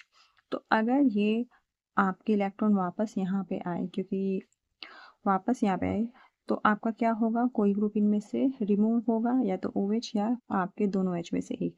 लेकिन OH अगर आपका रिमूव हो गया तो फर्दर मुझे यही मिल जाएगा, ठीक है। तो इस रिएक्शन में आपका क्या रिमूव होगा, इस रिएक्शन में आपका रिमूव होगा H माइनस। ये दोनों इलेक्ट्रॉन आपके यहाँ आ जाएंगे वापस और आपका H माइनस क्या हो जाएगा, रिमूव हो जाएगा, यानी कि हाइड्राइड आयन आपका रिमूव होगा। ये हाइड्राइड आयन यहाँ पे CHO में COO बॉन्ड पे अटैक करेगा, ओके। तो ये हाइड्रोजन आयन यहाँ पे अटैक करेगा और ये दोनों इलेक्ट्रॉन ऑक्सीजन पुल कर लेगा। आपका क्वेश्चन ये हो सकता है कि OH माइनस आयन यहाँ पे क्यों नहीं अटैक कर सकता, क्योंकि देखिए यहाँ पे क्राउडिंग है ज़्यादा, तो जहाँ कम क्राउडिंग है वहाँ पर इसको सहूलियत ज़्यादा होगी, तो OH माइनस HCHO पे ही अटैक करेगा प्रिफरेबली। फिर H माइनस यहाँ पे इजीली अटैक करेगा, क्योंकि जो H माइनस का साइज है वो कंपेरेटिवली छोटा है। तो आपका जब यहाँ पे अटैक कर लेगा H माइनस, तो ऑक्सीजन के पास आपके क्या चले जाएंगे, 2 इलेक्ट्रॉन चले जाएंगे और आपको कौन सा कंपाउंड मिलेगा, आपको मिलेगा ये, ठीक है। यहाँ पे H अटैच हो जाएगा और ये 2 ऑक्सीजन यहाँ पे हो जाएंगे। अब आपको पता है आपके रिएक्शन मिक्सचर में H प्लस आयन्स तो है ही, तो एक जो H प्लस आयन है वो कहाँ अटैच हो जाएगा, वो इस ऑक्सीजन पे अटैच हो जाएगा और आपको फाइनली ये प्रोडक्ट मिलेगा। ये भी CH2OH हो जाएगा, ये भी CH2OH, ये भी CH2। तो ये हमारा कौन सा ऑप्शन मैच कर रहा है, ये हमारा मैच कर रहा है ऑप्शन नंबर 3। इस क्वेश्चन में बताना है the correct stability order of the following species और मॉलिक्यूल्स। तो यहाँ पर स्पीशीज दी हुई हैं, आपको बताना है कि इनका स्टेबिलिटी ऑर्डर क्या है। तो सबसे पहले आप देखिए इसमें total number of pi electrons count कीजिए। इसमें है आपके 4, इसमें आपके 2 + 2 + 2 6 एंड इसमें आपके 2 + 2 + 2 + 2 8 इलेक्ट्रॉन्स, राइट। अब आप सोचेंगे कि ये तो आपका लोन पेयर, ये पाई इलेक्ट्रॉन कैसे हुआ, लेकिन ये जब ये देखिए ये डबल बॉन्ड और ये जो लोन पेयर है ये कॉन्जुगेशन में है, तो ये भी पाई इलेक्ट्रॉन्स में काउंट होगा, इसी तरह ये भी काउंट होगा, ठीक है। तो लेकिन अगर आप पहले वाले के देखिए तो आपको पता है ऑर्गेनिक जो केमिस्ट्री है उसमें 3 टाइप के आपके कंपाउंड होते हैं। एक होते हैं एरोमेटिक, दूसरे होते हैं एंटी एरोमेटिक एंड थर्ड होते हैं आपके नॉन एरोमेटिक। एरोमेटिक और एंटी एरोमेटिक की क्या सेम चीज़ होती है कि इनके कंपाउंड जो होते हैं वो होते हैं प्लेनर, ठीक है। ये भी प्लेनर होते हैं बट नॉन एरोमेटिक प्लेनर नहीं होते। तो प्लेनरिटी इनकी कैसे ख़त्म होती है, या तो कंपाउंड ही आपका प्लेनर नहीं होगा या फिर उसमें एक sp3 जो कार्बन है वो इंट्रोड्यूस हो जाएगा, ठीक है। तो इससे उसकी प्लेनरिटी ख़त्म हो जाती है। एक तो प्लेनर हो गया, दूसरा है कि एरोमेटिक में होते हैं 4n+2 पाई इलेक्ट्रॉन्स अगर आपके हैं कॉन्जुगेशन में तो एरोमेटिक हो गया, और ये अगर 4n पाई इलेक्ट्रॉन है तो वो आपका एंटी एरोमेटिक हो गया। तो शुरुआत वाले केस में मेरे 4 इलेक्ट्रॉन है, तो कौन सी सिचुएशन को मैच करता है, इसको। तो अगर मैं n = 1 लिखूँ तो 4 पाई इलेक्ट्रॉन्स हो जाएंगे। सेकंड वाले में मेरे 6 हैं, तो अगर मैं n = 1 लिखूँ तो यहाँ पे 6 पाई इलेक्ट्रॉन्स हो गए। और थर्ड वाले का अगर मैं देखूँ तो ये आपका है नॉन एरोमेटिक, इसको हम क्या बोलते हैं, कोट, ठीक है। कोट क्या होता है, साइक्लो, थर्ड वाला हमारा है कोट, इसको हम बोलते हैं साइक्लो ऑक्टा टेट्राइन, राइट। तो इसका जो स्ट्रक्चर यहाँ दिया हुआ है रियलिटी में नहीं होता है, इसका टब शेप स्ट्रक्चर होता है, ठीक है। तो अगर आप स्टेबिलिटी की बात करें तो सबसे ज़्यादा आपके ऑब्वियसली सबसे ज़्यादा आपके जो स्टेबल होते हैं वो होते हैं एरोमेटिक कंपाउंड्स, राइट। फिर आपके होते हैं नॉन एरोमेटिक, और फिर लास्ट में होते हैं आपके anti aromatic. Anti aromatic compound सबसे लीस्ट स्टेबल होते हैं। तो इसी तरह से इसमें एरोमेटिक है आपका क्यू, सबसे ज़्यादा स्टेबल ये होगा, फिर आर होगा और फिर पी होगा। तो हमारा ऑप्शन नंबर 1 सही जा रहा है। अगर आप देखना चाहते हैं कि आपके जो कोट है उसका स्ट्रक्चर क्या होता है, तो उसका स्ट्रक्चर होता है आपका कुछ इस टाइप का। देखिए इस टाइप का रियल में इसका स्ट्रक्चर होता है। ये है आपका कोट, यानी कि साइक्लो ऑक्टा टेट्राइन, ठीक है, ये आपका है कोट। इस क्वेश्चन को देखिए, propane molecule on chlorination under photochemical condition gives two dichloro products X and Y. Amongst X and Y, X is an optical active molecule. How many trichloro products considered only structure isomers will be obtained from X when it further treated with chlorine under the photochemical condition? तो पहले तो क्या है कि जो propane है ये आपका प्रोपेन हो गया, ये फोटोकेमिकल कंडीशन में जब इसकी क्लोरीन से रिएक्शन कराते हैं तो ये दो डाइक्लोरो प्रोडक्ट्स देता है एक्स एंड वाई। तो डाइक्लोरो प्रोडक्ट्स क्या हो सकते हैं, एक तो ये हो सकता है, एक तो ये हो सकता है कि दो अलग अलग कार्बन से आपके जो क्लोरीन है वो अटैच हो, ठीक है। एक ये हो सकता है कि ऐसे अटैच हो, ठीक है, ऐसे हो सकता है। एक हो सकता है कि आपका जो बीच वाला कार्बन है उससे अटैच हो, ठीक है। अब इसने बोला एक्स एंड वाई, और एक्स है ऑप्टिकली एक्टिव। ऑप्टिकली एक्टिव आपको कैसे पता चलेगा, जिसमें कायरल सेंटर हो, देखो इसमें तो नहीं होगा क्योंकि यहाँ पे दो हाइड्रोजन है, यहाँ पे दो हाइड्रोजन है, यहाँ पे दो हाइड्रोजन है, ठीक है। यहाँ पे ये नहीं होगा, ये नहीं होगा, ये वाला होगा क्योंकि इसकी चारों वैलेंसी अलग अलग है। एक तरफ आपका CH3 है, एक तरफ क्लोरीन है, एक तरफ हाइड्रोजन है और एक तरफ CH2Cl है। तो ये आपका क्या हो गया, ये आपका ऑप्टिकली एक्टिव मॉलिक्यूल हो गया। तो इसका मतलब यही एक्स है। वाई आप इनमें से किसी को भी मान सकते हैं, Y can be either of these two. Now ये कहता है कि हाउ मेनी ट्राइक्लोरो प्रोडक्ट्स, अब ट्राइक्लोरो प्रोडक्ट्स बताने हैं आपको, और स्ट्रक्चरल आइसोमर्स होने चाहिए, वो एक्स से ऑब्टेन होंगे जब इसको फर्दर क्लोरीन से ट्रीट किया जाता है अंडर फोटोकेमिकल कंडीशन। तो एक्स को लीजिए, ठीक है, इसको फर्दर ट्रीट कर देंगे किससे, इसको फर्दर ट्रीट कर देंगे आपकी फोटोकेमिकल कंडीशंस में, ठीक है। तो क्लोरीन कहाँ कहाँ अटैच होता है, हो सकता है, तो आप इसको बिल्कुल सिंपली कीजिए, या तो इस कार्बन पे या इस कार्बन पे या इस कार्बन पे, तीनों के अलग अलग प्रोडक्ट बना लो और देखो कि सेम तो नहीं है ना, क्योंकि हमें स्ट्रक्चरल आइसोमर्स देखने हैं।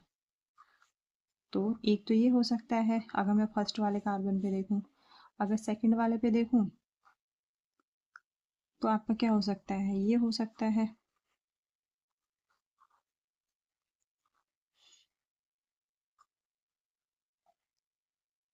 ये हो सकता है, ठीक है। और अगर थर्ड वाले पे अटैच करूँ तो मेरा ये हो सकता है।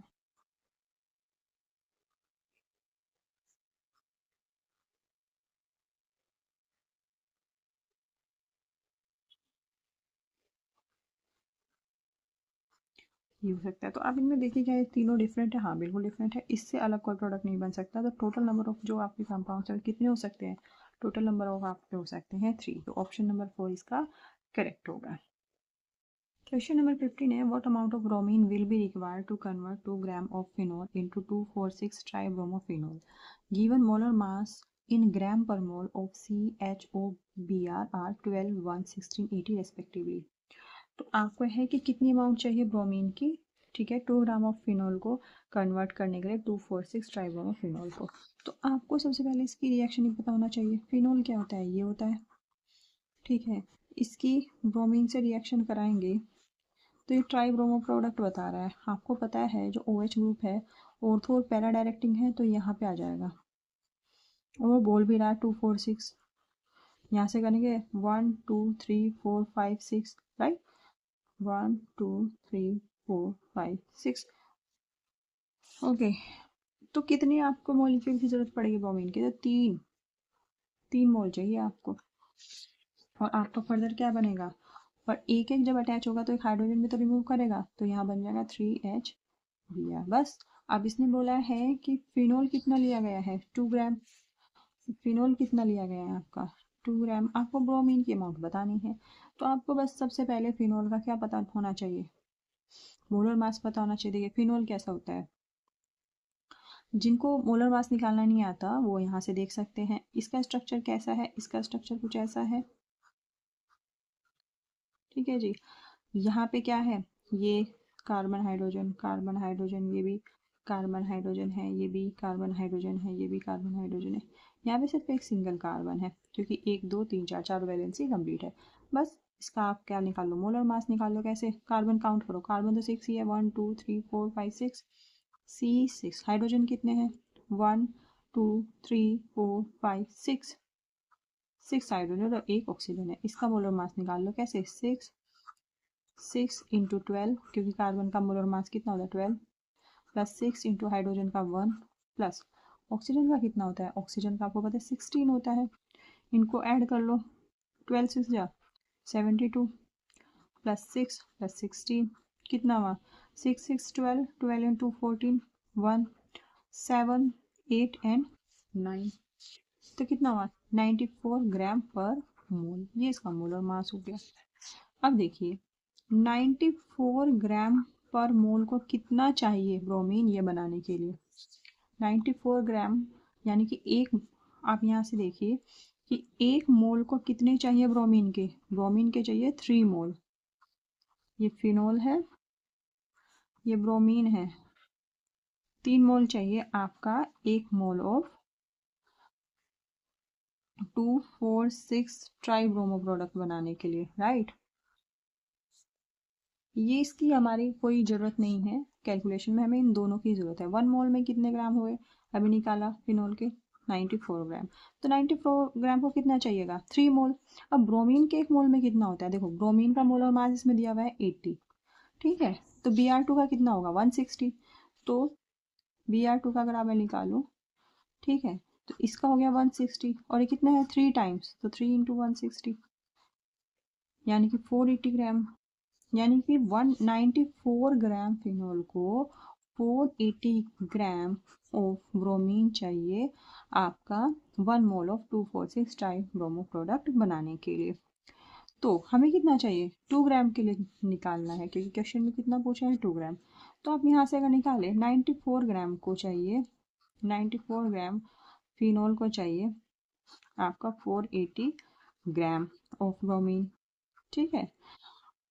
1 ग्राम को कितना चाहिए, देखिए जब हम 1 ग्राम के लिए निकालते हैं तो ये चीज़ डिवाइड में आ जाती है, ये हो जाएगा 480, जो टोटल होता है उसको डिवाइड कर देते हैं किससे, जिसके लिए चाहिए, तो ये 94, इतना gram of bromine. 2 gram of phenol के लिए कितना चाहिए, 480 divide by 94 into 2 gram of bromine. इसको सोल्व कर लीजिए आप, 2 4 ज़ा 8 और 2 7 ज़ा 14, ये आपका ऑलमोस्ट आएगा 10.2 ग्राम के लगभग। तो इसकी वैल्यू कहाँ है, ये हो गया 10.22 ग्राम, तो ऑप्शन नंबर जो 1 है इसमें करेक्ट होगा।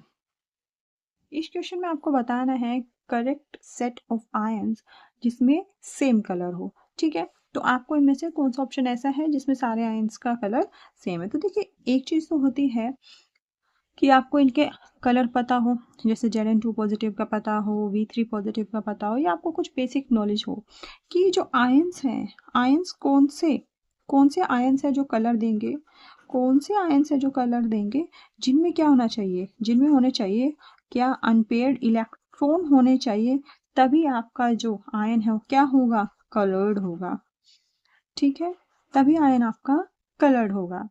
तो अगर किसी भी ऑप्शन में ऐसा कोई आयन है जिसमें अनपेयर्ड इलेक्ट्रॉन है ही नहीं, इसका मतलब वो कलरलेस है, ठीक है। इसका मतलब वो कलरलेस है जिसमें अनपेयर्ड इलेक्ट्रॉन्स नहीं है। और अगर उसके साथ कुछ ऐसे आयंस है जिसमें अनपेयर्ड इलेक्ट्रॉन है यानी कि वो कलर्ड है, तो वो ऑप्शन आपके क्या हो जाएंगे, कैंसिल हो जाएंगे। जैसे कि आप इसमें देखिए, ये आपकी 3D सीरीज के सारे आयंस हैं। 3D सीरीज को जो आपको लर्न करने की टेक्निक थी वो कैसे बताई गई थी, वो बताई गई थी आपके ऐसे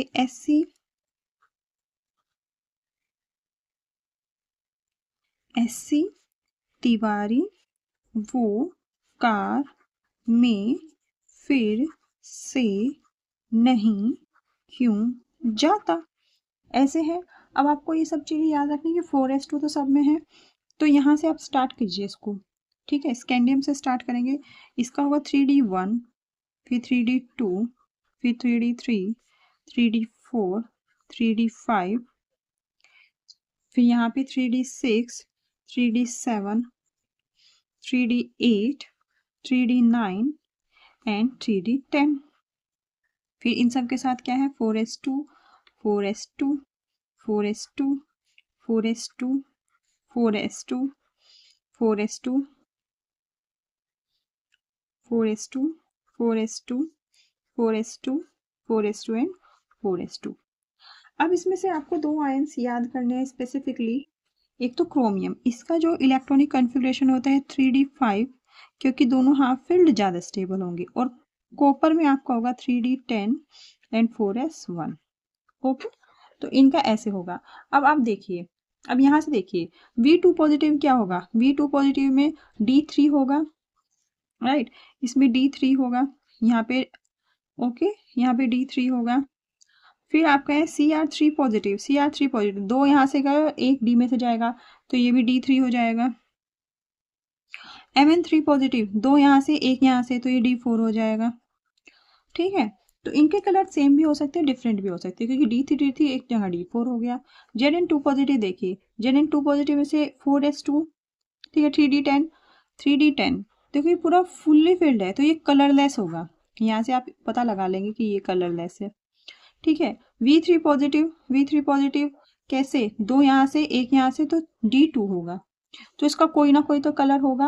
और Fe3 पॉजिटिव का भी कोई कलर होगा। Fe3 पॉजिटिव में दो यहाँ से एक यहाँ से, ये D5 हो जाएगा, तो ये कलरलेस हो गया और ये कलर्ड हो गए, तो सेकंड ऑप्शन तो आपका कैंसिल हो गया, राइट। फिर थर्ड ऑप्शन पे आप जाएंगे, फिर Ti4 पॉजिटिव, यहाँ Ti4 पॉजिटिव, दो इसमें से गए दो, 3D0, इसमें कोई अनपेयर्ड इलेक्ट्रॉन नहीं है, तो इसका मतलब ये आपका कैसे होगा, कलरलेस होगा। फिर V4 पॉजिटिव, दो यहाँ से और आपके दो यहाँ से, D1 हो जाएगा, यानी कि अगर ये D1 है V4 पॉजिटिव, ये कलर्ड हो जाएगा। Mn2 पॉजिटिव यानी कि D5, ये कलर्ड हो जाएगा, तो ये दो कलर्ड एक कलरलेस, तो ये भी कैंसिल आउट हो जाएगा।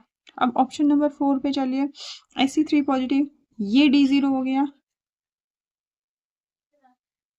इसका मतलब ये कलरलेस। Ti3 पॉजिटिव, ठीक है, दो यहाँ से जाएंगे एक यहाँ से, ये D1 हो गया। Cr2 पॉजिटिव, दो यहाँ से गए तो D4 हो गया, तो ये कलरलेस हो गया, ये कलर्ड हो गए, तो ऑप्शन नंबर 4 भी कैंसिल हो गया। तो सिर्फ आपका एक ऑप्शन नंबर 1 ही है जो आपका क्या होगा, इसमें करेक्ट होगा, चाहे आपको उसके कलर पता हो या ना हो। ठीक है, अगर इलेक्ट्रॉनिक कॉन्फ़िगरेशन सेम आई जैसे D3 D3, तो उनका भी कलर सेम होगा, लेकिन D4 ने गड़बड़ कर दी। अगर आपको ये भी पता करना हो कि इनके कलर हैं क्या ऑप्शन नंबर 1 में, तो वो भी कर सकते हैं। V2 पॉजिटिव का कलर आपका होता है वायलेट, इसका भी वायलेट, और Mn3 पॉजिटिव का भी कलर आपका क्या होता है, वायलेट होता है। तो जो ऑप्शन नंबर 1 है, इसमें तीनों के जो कलर हैं वो आपके वायलेट है। इस क्वेश्चन में देखिए स्टेटमेंट 1 है कि in Lagrange test the covalent organic molecules are transferred into ionic compounds. तो ये बिल्कुल सही है। देखिए Lagrange टेस्ट क्या होता है, Lagrange टेस्ट यूजुअली हम करते हैं नाइट्रोजन, सल्फर और हेलोजन का पता लगाने के लिए।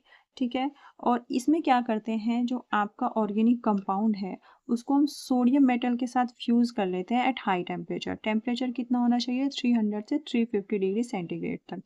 जब हम इसको सोडियम के साथ फ्यूज करते हैं तो हमारे बनता है आयनिक कंपाउंड, जैसे कि NaCN, Na2S, NaX। ये सब डिपेंड करता है हमारे ऑर्गेनिक जो कंपाउंड है उसमें कौन कौन से एलिमेंट हैं।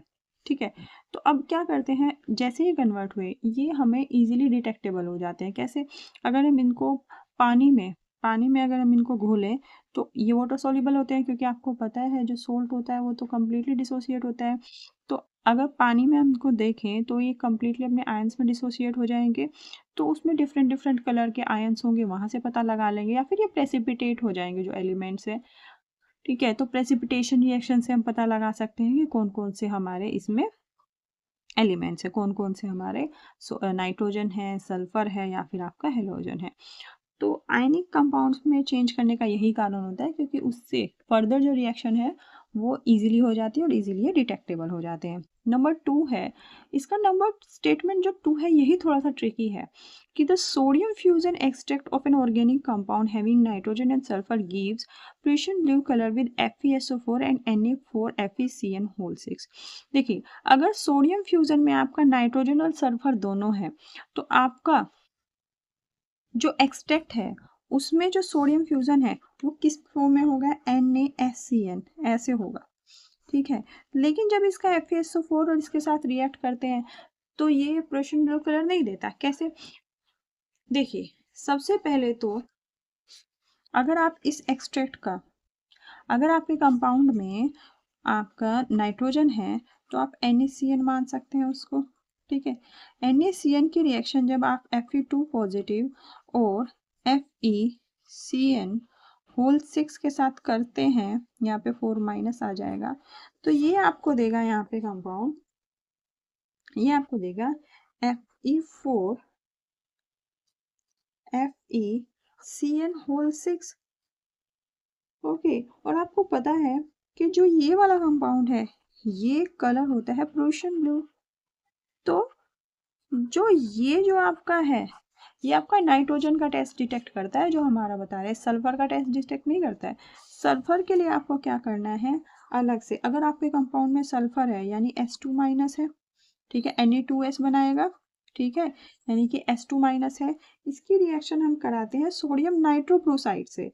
सोडियम नाइट्रोक्लोराइड क्या होता है, Na2FeCN होल 5 NO, राइट। इससे रिएक्ट जब हम कराएंगे तो आपका बनेगा FeCN होल 5, यहाँ पे Na4 बन जाएगा, और NOS एक सल्फर जो एटम है आपका यहाँ पे ऐड हो जाएगा। और जो इसका कलर होता है, इसका कलर होता है आपका वॉयलेट कलर। ठीक है, तो जो हमारा ये टेस्ट दिया हुआ है स्टेटमेंट नंबर 2, ये सिर्फ नाइट्रोजन का टेस्ट है कि अगर कंपाउंड में सिर्फ नाइट्रोजन है तो ये टेस्ट देगा। अगर सल्फर है तो सल्फर के साथ ये टेस्ट नहीं देगा, क्योंकि इसमें सल्फर कहीं है ही नहीं इस वाले में। तो अगर प्रूशियन ब्लू है तो इसका मतलब सिर्फ आपका जो एक्सट्रैक्ट है उसमें सिर्फ नाइट्रोजन है, सल्फर के लिए हमारा अलग से टेस्ट है। ठीक है, तो इसका मतलब जो स्टेटमेंट नंबर 2 है वो रॉन्ग है। तो आपका ऑप्शन नंबर 4 जो होगा इसमें करेक्ट। इस वाले क्वेश्चन में देखिए, which of the following happens when NH4OH is added gradually to the solution containing 1 molar A2 positive and 1 molar B3 positive ions की एसपी वैल्यू दी हुई है। ठीक है, तो पहला ऑप्शन है कि BOH whole thrice will precipitate before this, AOH whole twice and BOH3 will precipitated together, AOH whole twice will precipitate before BOH whole thrice, both do not show precipitation with NH4OH। तो किस base पे ये हो रहा है सब? तो देखिए, इनका सिंपल बेस है कि जब आपका क्या होता है, प्रेसिपिटेशन होता है, प्रेसिपिटेशन के लिए क्या होना चाहिए, जो QIP है यानी कि जो आपका आयनिक प्रोडक्ट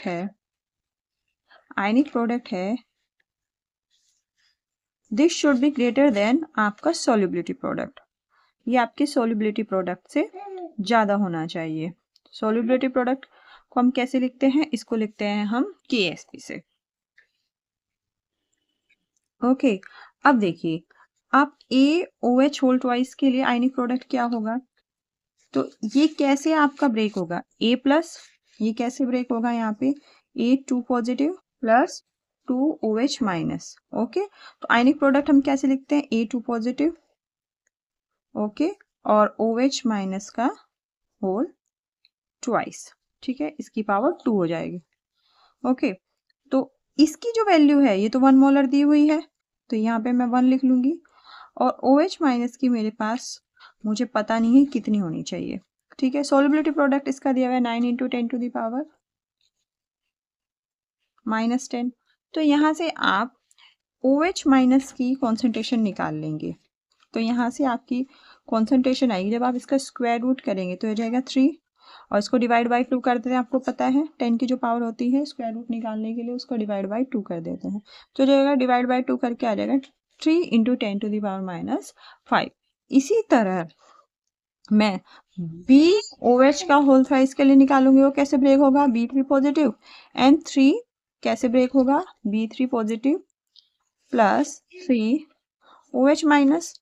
तो यहाँ पे होगा B3 पॉजिटिव और ये आ जाएगा OH माइनस का whole thrice. This should be greater than, इसका सोलिबिलिटी प्रोडक्ट कितना दिया हुआ है, इसका सोलिबिलिटी प्रोडक्ट दिया है 27 × 10⁻18।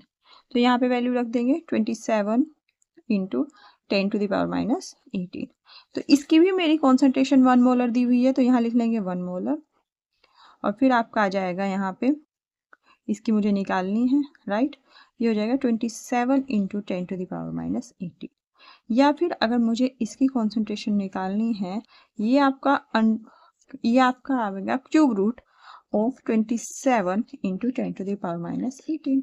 27 का क्यूब रूट क्या होता है 3, 3 × 3 × 3 क्या होता है 27, तो इसका क्यूब रूट क्या हो जाएगा 3। और क्यूब रूट अगर निकालते हैं तो इसको डिवाइड बाई 3 करेंगे, ये हो जाएगा 10⁻⁻6। तो इसके केस में आपका आएगा कॉन्सेंट्रेशन ऑफ OH माइनस 3 × 10⁻⁻6। अब आप इन दोनों में कंपेयर कीजिए कौन सी कॉन्सेंट्रेशन कम है। तो इसमें OH माइनस की कॉन्सेंट्रेशन कम है, किस केस में, BOH का होल थ्राइस में। मीन्स जब आप अलग अलग कंटेनर में देखो, एक में A2 पॉजिटिव है, एक में B3 पॉजिटिव है, धीरे धीरे OH माइनस ऐड करेंगे दोनों में, तो सबसे पहले कौन सा बनेगा, सबसे पहले तो BOH का होल थ्राइस बनेगा क्योंकि इसकी कॉन्सेंट्रेशन कम है, राइट। इसका मतलब ये AOH का होल ट्वाइस से पहले प्रेसिपिटेट होगा। दैट मीन्स कि आपका जो ऑप्शन नंबर 1 है ये करेक्ट होगा कि BOH का whole twice will precipitate before AOH का होल ट्वाइस। इस क्वेश्चन में आपको लिस्ट 1 को मैच करना है लिस्ट 2 से। लिस्ट 1 में आपका मेंशन है classification of molecules based on octet rule, और फिर इनका है एग्जाम्पल, तो आपको मैच करना है। तो ऐसे क्वेश्चंस को सोल्व करने से पहले आप ना ऑप्शंस पे ध्यान दीजिए, और कोई एक ऐसा ऑप्शन देखिए जिसमें आपके चारों ऑप्शन अलग अलग है। जैसे डी वाले केस में 1 2 4 3 चारों केस में अलग अलग हैं, ठीक है। तो हम ऐसा कोई भी आप एक ले लीजिए, ऐसा ऑप्शन का हम सबसे पहले चेक करेंगे, ठीक है, क्योंकि जो भी इसमें मैच करेगा फिर जो बाकी के बचे हुए वो ऑटोमेटिकली मैच कर जाएंगे। तो ऑप्शन डी देखिए, ऑप्शन डी में है मॉलिक्यूल्स विद एक्सपेंडेड ऑक्टेट, ऐसे मॉलिक्यूल्स जिसमें एक्सपेंडेड ऑक्टेट हो। तो आपको पता है कि जो आपका पीरियोडिक टेबल है उसमें जो आपके जितने भी ग्रुप्स हैं उसमें जो पहला आपका एटम होता है उसका एक्सपेंडेड ऑक्टेट नहीं होता, तो इसमें तो नहीं होगा। दोनों में क्या है, नाइट्रोजन है, ठीक है। Al का तो होता है, एल्यूमिनियम का तो होता है, लेकिन बोरोन का नहीं होता, क्योंकि बोरोन भी आपका फर्स्ट एलिमेंट है ग्रुप में, इसके रिस्पेक्टिव ग्रुप में। अब आप ये देखिए H2SO4 एंड PCl5, इसमें जो सेंट्रल एटम है, और आपको ये भी याद रखना कि सेंट्रल एटम होना चाहिए। जैसे इसमें नाइट्रोजन है, इसमें बोरोन है, इसमें एल्यूमिनियम है, यहाँ बोरोन ने गड़बड़ कर दी। यहाँ पे सेंट्रल एटम है सल्फर एंड ये है आपका फॉस्फोरस। तो अगर आप इनको देखिए तो जो फॉस्फोरस है नाइट्रोजन के बाद आता है और सल्फर जो है वो ऑक्सीजन के बाद आता है। दैट मीन्स कि इनका जो होगा एक्सपेंडेड ऑक्टेट होगा, राइट। और अगर आप ऑप्शन नंबर 4 में देखें तो इसमें आपका कार्बन है, दोनों कार्बन, तो कार्बन भी आपका अपने ग्रुप में फर्स्ट एलिमेंट है, तो इसका जो है वो थर्ड मैच करेगा। तो अगर आप ऑप्शन में देखेंगे तो डी का थर्ड मैच करेगा। तो हम ऑप्शन नंबर ए को ही लेके चलेंगे कि बहुत ज़्यादा चांस है कि ऑप्शन नंबर ए ही सही हो। तो अगर आप डी का देखेंगे तो अगर आप H2SO4 का स्ट्रक्चर देखें तो H2SO4 का स्ट्रक्चर कैसे होता है, ये होता है ऐसे, बीच में सल्फर होता है, जो सेंट्रल जो एलिमेंट होता है वो सल्फर, और फिर आपका होता है ऑक्सीजन।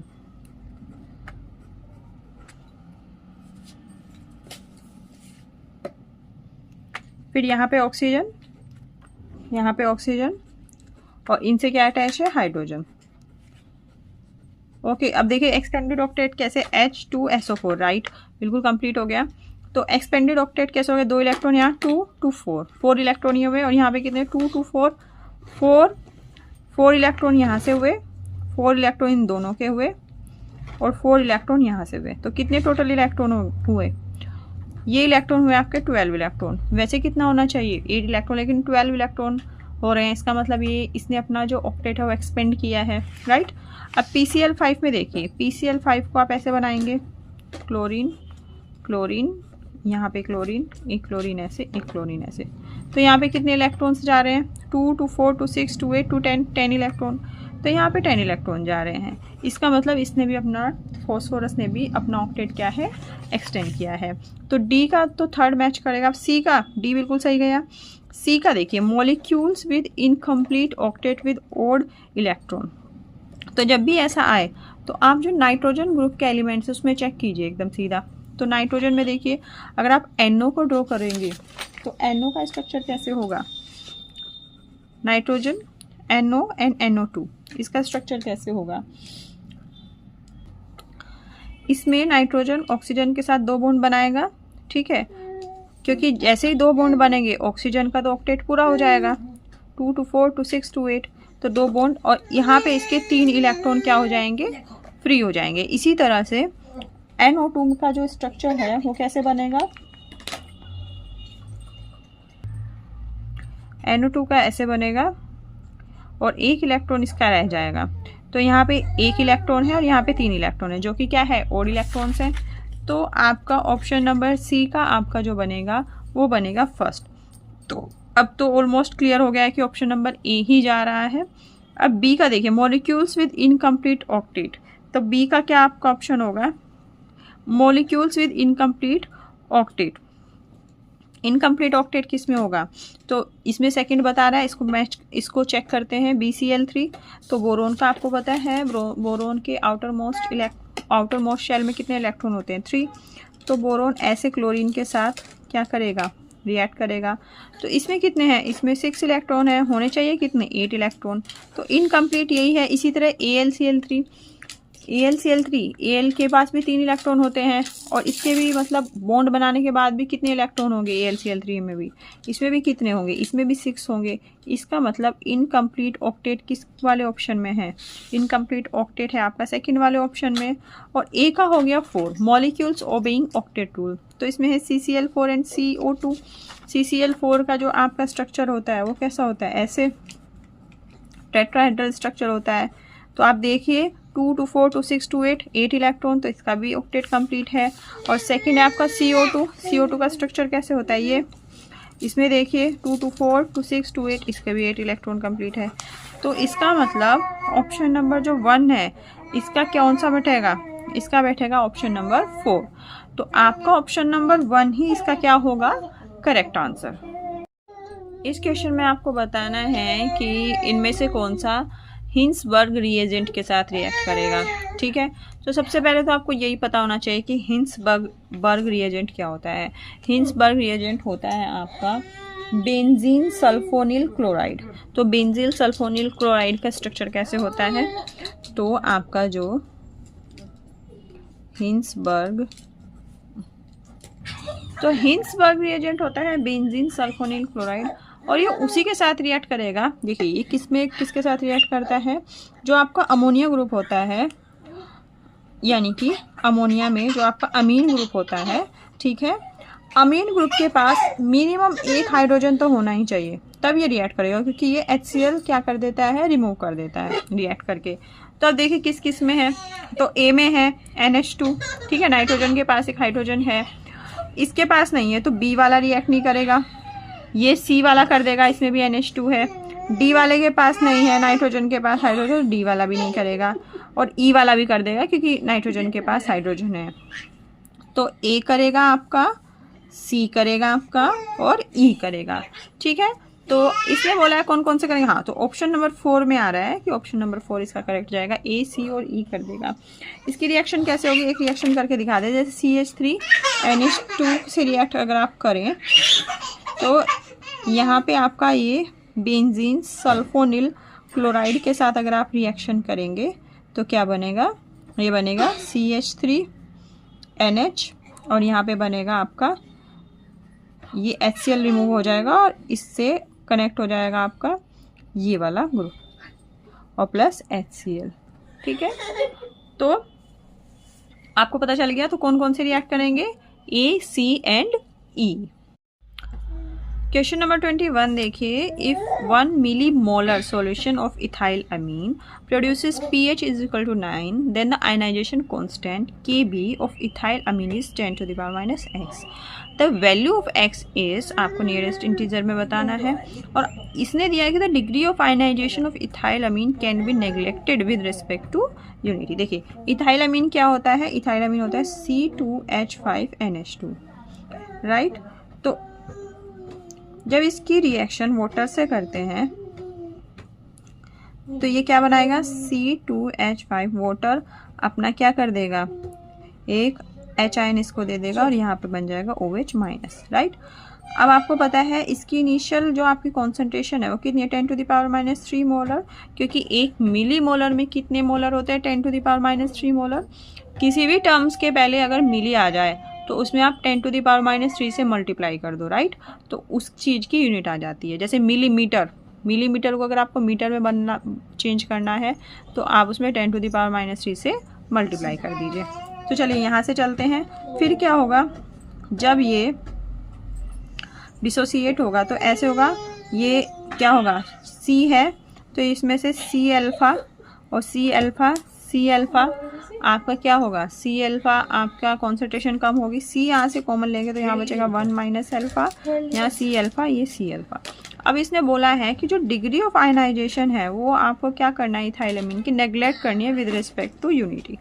तो यूनिटी के कंपैरिजन में, यानी 1 के कंपैरिजन में अल्फ़ा को नेग्लेक्ट करना है, तो इसका मतलब ये C ही है, मतलब लगभग ना के बराबर ये डिसोसिएट हुआ है।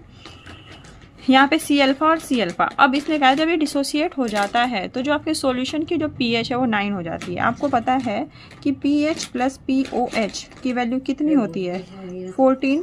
pH की वैल्यू 9 दी है तो POH की वैल्यू कितनी आ जाएगी आपकी, POH की वैल्यू यहाँ से आपकी आ जाएगी 14 - 9 इज इक्वल टू 5, या फिर इस POH का मीनिंग क्या होता है, मतलब इसका मीनिंग होता है minus log concentration of OH is equal to 5, या फिर कॉन्सेंट्रेशन ऑफ H क्या आ जाएगी 10 to the power - 5।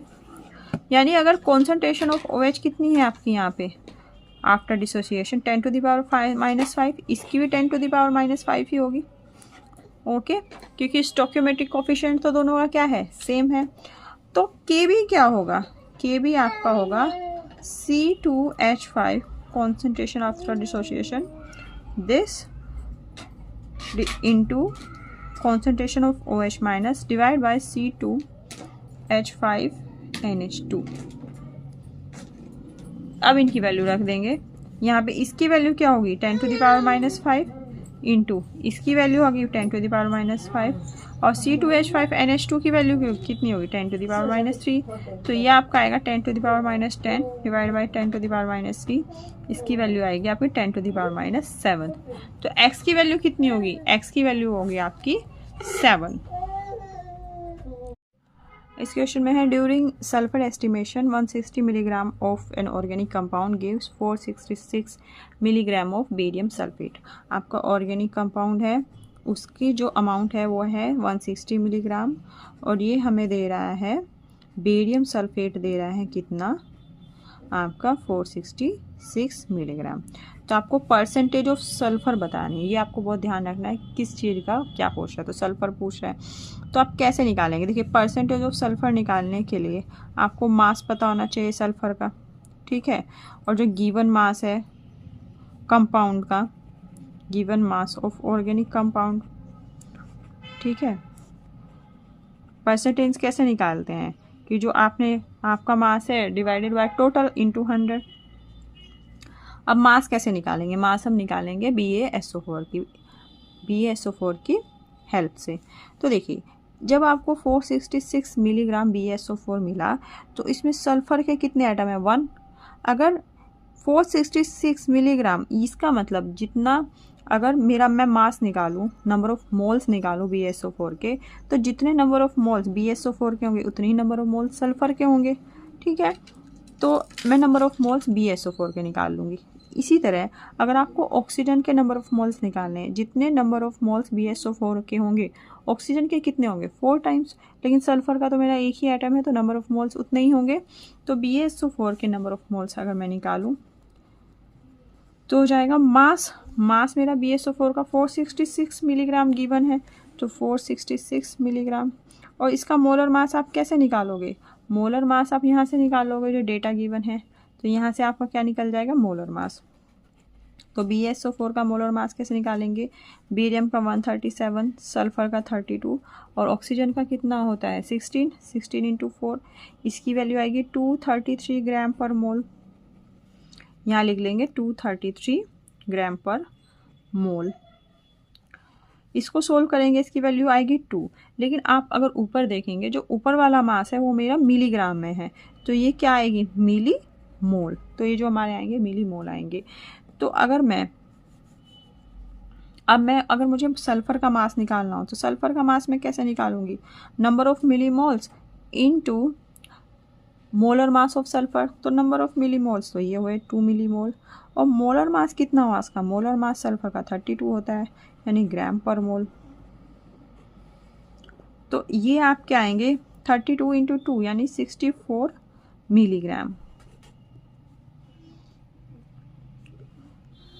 अब आप देखिए आपको परसेंटेज निकालने, सल्फर का तो निकल गया मेरा कितना है 64, और given molar mass of organic compound कितना है 160। अब आप परसेंटेज निकाल लो, सल्फर का परसेंटेज कितना होगा 64 डिवाइड बाई 160 इंटू 100, तो इसकी वैल्यू आएगी आपकी 40%। तो इसका जो आंसर होगा वो होगा 40%। इस क्वेश्चन में देखिए, इसी क्वेश्चन में आपको रिएक्शन सीक्वेंस बताया हुआ है, आपको मेजर प्रोडक्ट ए बताना है और फिर उसका आपको बताना है मोलर मास। तो सबसे पहले आप अपना रिएक्टेंट ले लेंगे। इसमें एक जगह जो आपका CH3 है ये आपका इलेक्ट्रॉन डोनेटिंग ग्रुप है, जबकि जो NO2 है वो एक इलेक्ट्रॉन विड्रॉइंग ग्रुप है। तो जब ये डोनेट करेगा तो ये ऑर्थो और पैरा पोजीशन पे इलेक्ट्रॉन डेंसिटी इंक्रीज़ कर देगा, तो ये यहाँ और यहाँ इलेक्ट्रॉन डेंसिटी इंक्रीज़ कर देगा। जबकि जो NO2 ग्रुप है वो इलेक्ट्रॉन विड्रॉइंग ग्रुप है, तो ये ऑर्थो पोजीशन पे यानी यहाँ और यहाँ आपका जो इलेक्ट्रॉन डेंसिटी है वो रिड्यूस कर देगा। तो यहाँ और यहाँ ऑर्थो पोजीशन पे तो इम्पैक्ट बहुत ज़्यादा रहेगा क्योंकि एकदम इसके पास है, पैरा पोजीशन पे थोड़ा कम रहेगा। तो यहीं पे आपका क्या होगा, जो ब्रोमीन है वो रिएक्ट करेगा, तो यहाँ पे ब्रोमीन अटैच हो जाएगा। ओके, आपको पता है कि यह कौन सी रिएक्शन होती है, यहाँ पे न्यूक्लियोफिलिक सब्स्टिट्यूशन रिएक्शन होती है, तो यहाँ पे ब्रोमीन अटैच हो जाएगा। फिर SnHCl क्या करेगा, SnHCl आपको पता है कि ये एक रिड्यूसिंग एजेंट है, ये रिड्यूस कर देगा किसको NO2 ग्रुप को, तो NO2 ग्रुप को रिड्यूस करके बना देगा NH2। उसके बाद NO2 HCl और की रिएक्शन कराएंगे 273 केल्विन पे, ये आपकी डाई एजोटाइजेशन रिएक्शन देगा और किसके साथ देगा NH2 ग्रुप को के साथ।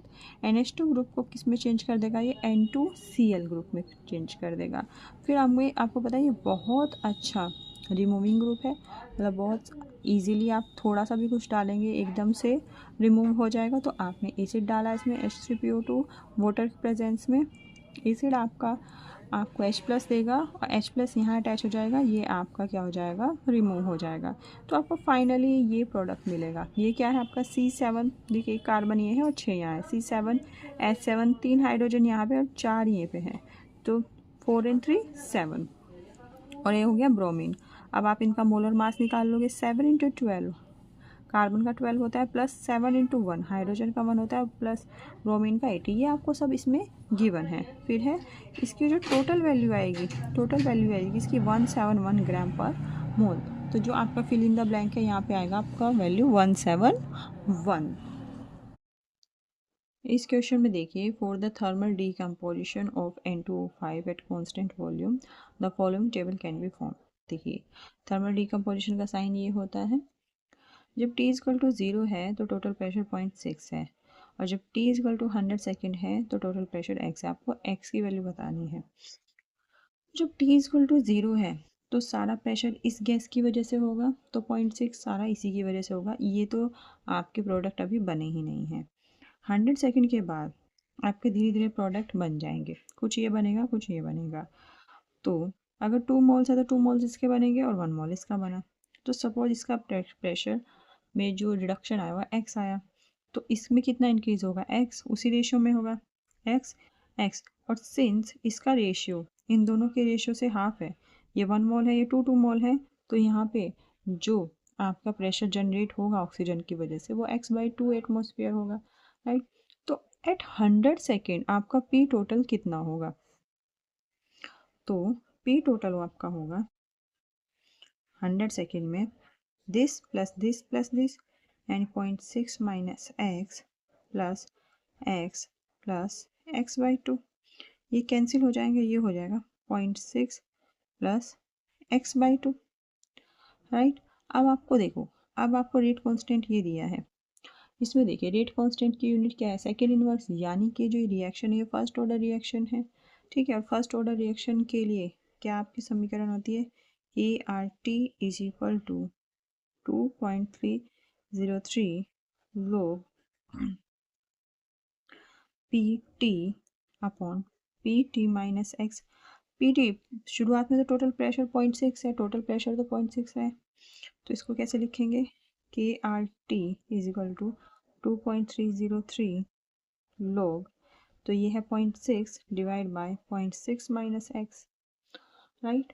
इसको अब देखिए, अब आप के आर की वैल्यू रख दीजिए जो आपको गिवन है, तो के आर की वैल्यू है 4.606 इंटू 10⁻⁻2, और यहाँ पे टाइम कितना है, टाइम आपका है 100 second into 100 is equal to log 0.6 divide by 0.6 minus x.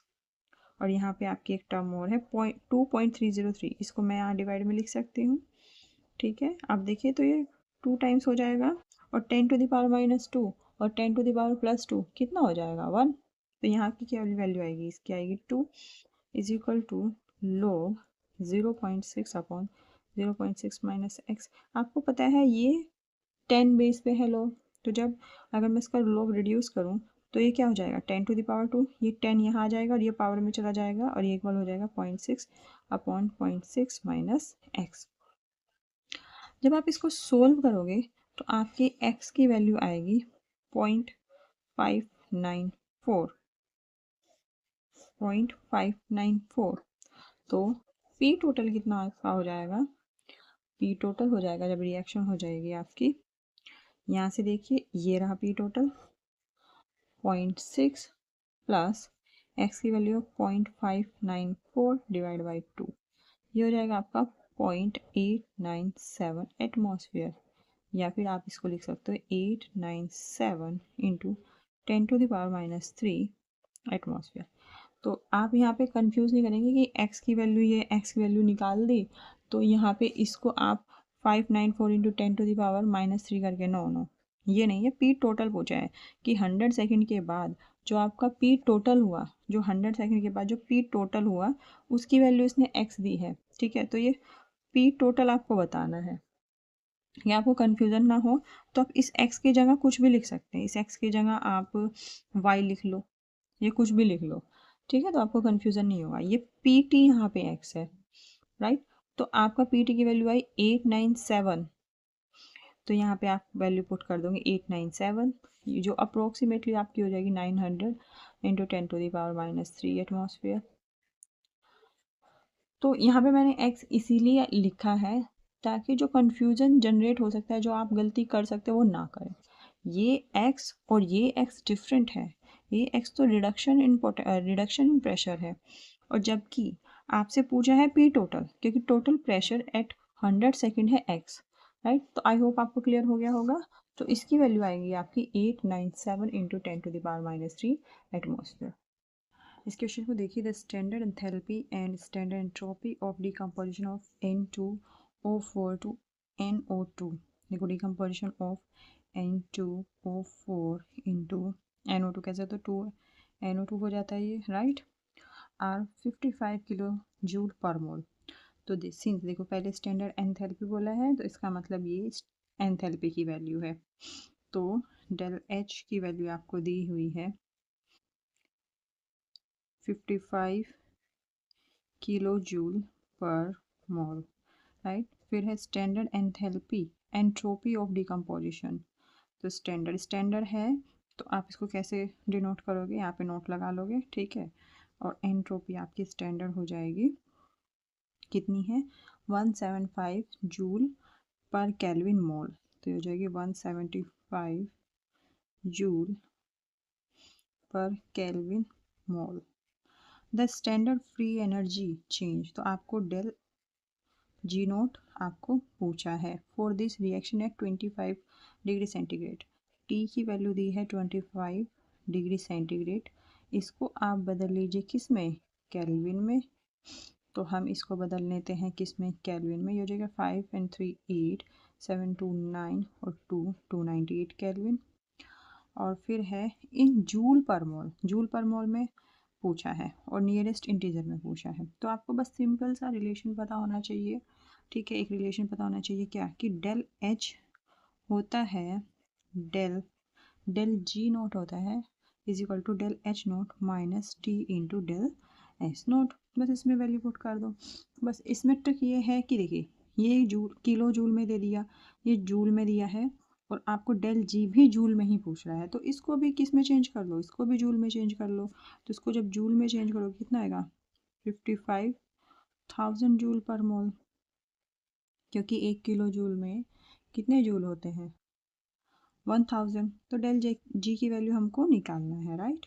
Del H की वैल्यू मेरी हो गई 55,000 जूल पर मोल, ठीक है।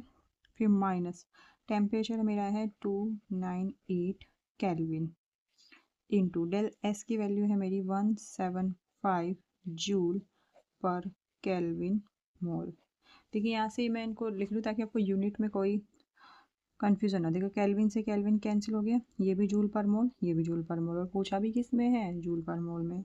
ये हो जाएगा 55,000 माइनस दिस इंटू दिस आपका हो जाएगा 52150 जूल पर मोल, और इसकी वैल्यू आपकी आ जाएगी 2850 जूल पर मोल, ठीक है।